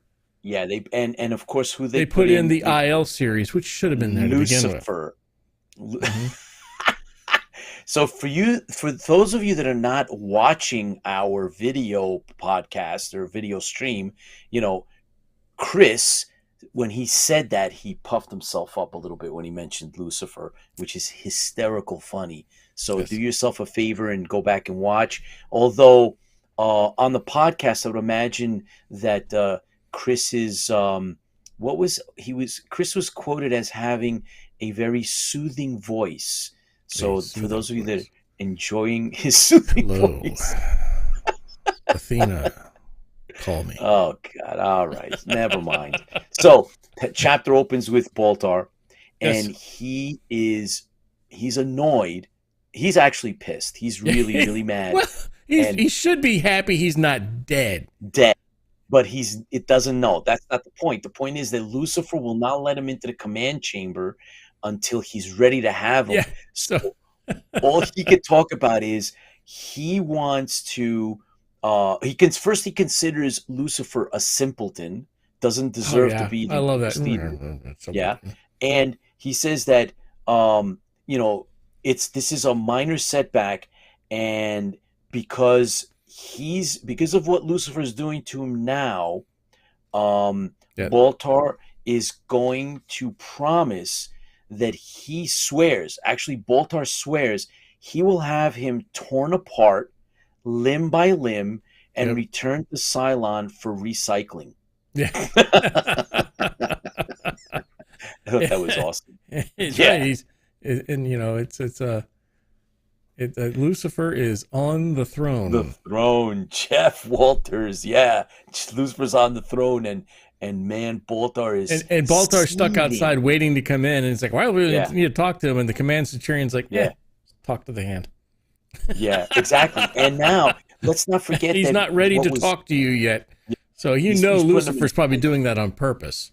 For sure. You just got that feeling. So you know what? Yeah, I'm in charge now. He can wait. Yeah, it's not that important. Make him wait.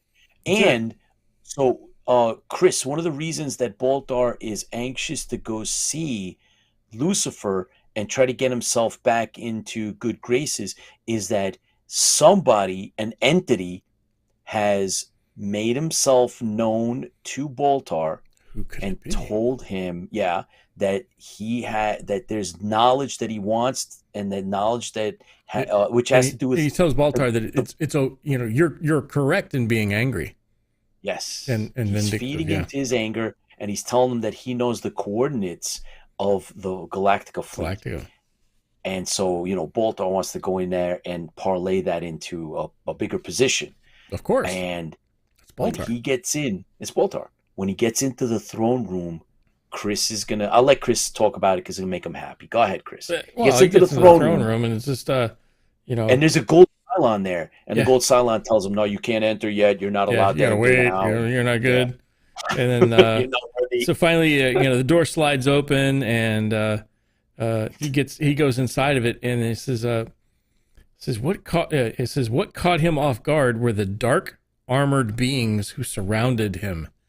Yeah. And so Lucifer has got dark beings around him. It doesn't really kind of give much of a. I would have a lot more of a more description there. What I wanted, so the new Cylons, but he says, "Oh, Baltar, come in and meet your children." Yeah. Dun, dun, what dun. the heck? Yeah, and then that's and then it. He says he thinks they were actually laughing at him, and then they changed. Then that's all we get out of that part of this whole. Yeah, that's it for this chapter in regards to Baltar. So usually leaves you hanging there. It does. Is cool. Which is cool. It goes to the Galactica. Yep. And some of the things that I noticed when he starts describing some of the stuff that's inside, how they launch and everything. Yeah, and they talk about that the Galactica is holding, or the max is like 75 Vipers.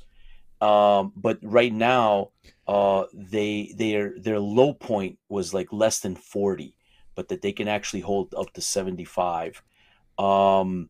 And then the great thing that we don't usually see is an actual intercept of a pilot that is not scheduled and not authorized to launch. Doesn't. Right? If you're not authorized, there's ways of keeping you from it. Right. And we left off in the other chapter that Apollo is taking it upon himself to go try to save Starbuck, and he's trying to launch, and he's not able to launch, and then But before that, it talks about how they're building new Vipers. So the Scarlet Viper finally comes into play here. And they have a ship that they're using. It's the Hephaestus, which in Greek is, do you know? Hephaestus is the god of the blacksmith. The blacksmith. He's like the maker of. He's the Zeus's blacksmith. Yeah. Which. Once again, we're back into the Greek piece of this, which is always the mythology cool. stuff. Oh yeah. So the mythology here is kind of neat. So, and then that there's supposed to be Hephaestus could be a son of. They said it's either a son of Zeus, or it could have been like a bastard child of Zeus. Yeah, because he's got them everywhere.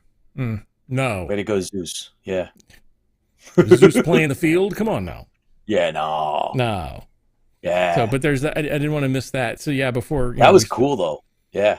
You've got the new Vipers, and there's different drives on them that they can use better fuel for a little bit longer, and then they have the Scarlet Viper, of course, which has finally come out in here. And then we see also. So we kind of I was trying to set it up so that you could mention the fact that Athena gets down there. When Apollo realizes they're not releasing him to launch. Athena climbs up. All right, I'm ready to go. Let's go. Yeah. They're like, nah.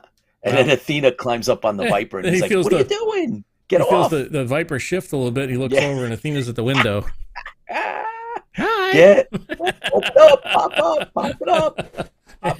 And he's probably thinking to himself, "Oh shit." Yeah. Now what? Yeah. I don't want to have to deal with that. Anyways. Yeah. But yeah, she gives him an earful. She's like, "You can't leave now." And this and he's going back and forth and talking to her, trying to say, I had a vision How do you tell that to somebody? I've got to go. I've had a vision. Okay. Yeah. I'm not crazy. No. Sure, you're not crazy. But he's had a vision. I've seen Starbuck, and every minute counts. And she's like, Ambassador is really making a hard time here. And Ambassador Puck. I still like Ambassador. Anyways, so he's she's filling him in, and he finally, he's like, well, fine.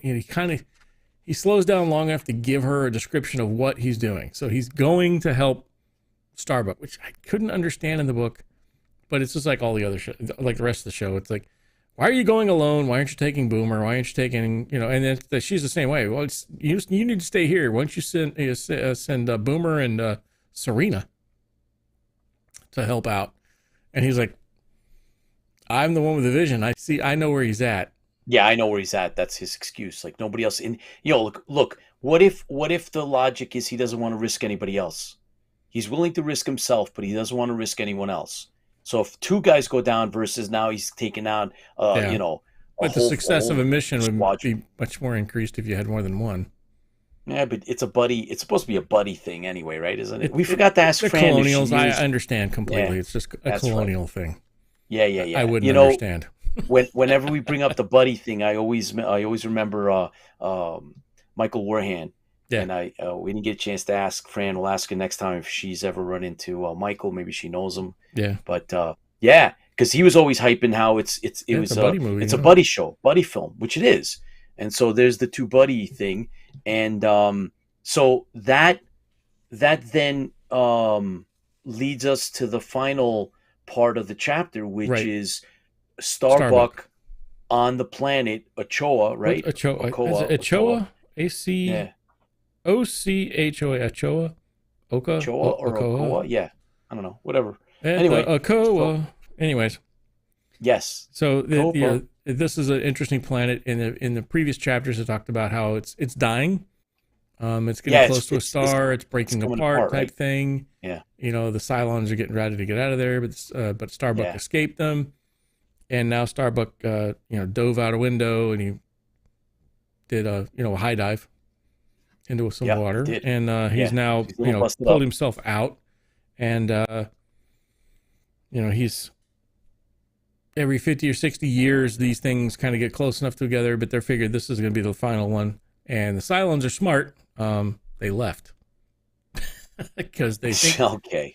They think they wreaked their havoc, destroyed and killed everybody, and now they just leave. Yeah, of course, that's the right thing to do. Okay, Chris. Yeah, the planet's going to blow up. I don't need to be here. I don't need to destroy it. It's going to destroy everybody anyway, so I don't need to destroy them. Right? That's the economy of motion, right? I'm just saying, hey, look, something else is going to destroy everybody here, so we'll leave. We're okay with that. They've left, and Starbuck is burning up. It's hot because there is no nighttime on the show on there. Yes, that's true. Yep. And he is looking at what's left of the base, because part of the mountain had slid onto top of the base now. So all these earthquakes have been happening, and I don't know who the designer was for this base in particular. I'll have to talk to the Imperious leader on this. But they put this down at the bottom of a mountain instead of on the top of a mountain. I mean, we did a much better idea when we had, Mount Hecla, and we did the big thing on top of the mountain. No, that's not your design. It's designed by colonial scientists. So no, potato. We took it over. Anyways, it was a much better deal. Mount Hecla had the thing on top of the mountain, but this time somebody had the idea, hey, let's put this down the side of the mountain. And of course, during the earthquakes, a bunch of stuff fell on top of it. And, we said, hey, we're out of here, and we're gone. And so Starbuck looks down at it and goes, paradise. Yeah, exactly. And that's kind of... But he knows he has to go there because that's his only chance of survival at this point, in his opinion. Right. Meanwhile, Apollo is streaming across the galaxy to save Starbuck from certain destruction with the planet. That's right. and that's it. That's where the chapter ends, guys. So it's good. It's definitely good. Well written. Love the details. Let's see what happens to Boltar and Lucifer. I'm anxious to see that, and the super soldiers. I want to know more about those. Yeah, I definitely want to know more about the super and find out soldiers. what the deal is with the fleet and the likes. So hey guys, look, it's been real here. Well, we had a really good time, and we're lucky we had Fran Severn on with us, and we were able to reminisce. And you saw how it just always kept going back to Galactica and the crew, and it's just a heck of a lot of fun. So Triple T, remember that time the Emperor's leader put us on that planet with the castle and a swamp human? Yeah. I know. Yeah. It was a horrible outpost. Yeah, no kidding. It was a good one. Yet another great show. Thank you, Mediocre Modeler. As a matter of fact, Mediocre's back on, and he's dedicated and he's working his stuff out, and I'm glad to see that he's cranking stuff out. Good to see that. And so, yeah, hey, we had a great time. Thanks for tuning in, everybody, live. And thank you, everybody that watches us afterwards. We really appreciate your support. We really, we enjoy this very, very much. Obviously, you can tell. For those of you that are going to go to AwesomeCon, we're not going to make WonderCon. That's in California. I've been to it. It's really good in Anaheim. AwesomeCon in DC, June, first weekend of June. We will be there. We're going to have a panel. We're going to have a good time. So if any of you out there, please give us a heads up. We're going to have a get-together. Come out and represent. Yeah, right, Chris? That's it. We will have a nice time. So we want to make sure we're going to collect some interviews. And Chris and I have decided that we're going to definitely we're going to track down some of the cosplay winners. Yeah. We're going to do a little more of the cosplay. We've heard you, and we will comply by your command. We're going to bring in some more cosplay stuff. And there is mention, Rob threw this up. I got to mention this. Wait a sec. There is mention of Serena live in the book, or is it Athena being sarcastic? Yeah, that was kind of I don't know, right? That's great. That Serena? It does. I think it did. So we will look into that. We'll bring it up the next show. Sorry, it should have been Sheba. Yeah. Sorry. Is it Sheba? Yeah, it's Sheba. Okay. Sorry. Thanks, Rob. Rob is on top of things. I appreciate that. So, hey, if any of you attend conventions, let us know what's going on. I know that Noah Hathaway was at a convention, and some of the fans some of the BSG fans got to speak to him and stuff like that. So, let's, yes, Chris did mention Serena I think by mistake. Sorry. That was an oops. Start with an S. They're all the same. Yeah. Yeah. Sheba, whatever. Anyway, you colonials guys, all look alike. Yeah. Keep us posted. For those of you that are going to cons, keep us posted. Let us know what's going on. We're still trying to hammer out where we're going to go. But thank you for tuning in. We love having you on board. Keep clicking the thumbs up. Don't forget to tell your friends about our show. And guys, while you're watching, don't forget to give us the thumbs up. It's kind of, humbling that all of you are watching, but please don't forget to give us the thumbs up as well. If you want to contact us, our email is info@interfleetbroadcasting.com. Stay safe. We'll see you at the next show as soon as our ship, the Comtel 14, kind of flies by again. We'll give you another dose of IFB. Keep the faith, and remember, Chris. Yes, remember the fans fuel the fleet. You are very important to us, and without you, there is no fandom. So keep it up. Keep up the good work. Keep up the faith, as has been said in the past. And we will see you next week. Take care. Yes, we will. Take care, everybody. Good night.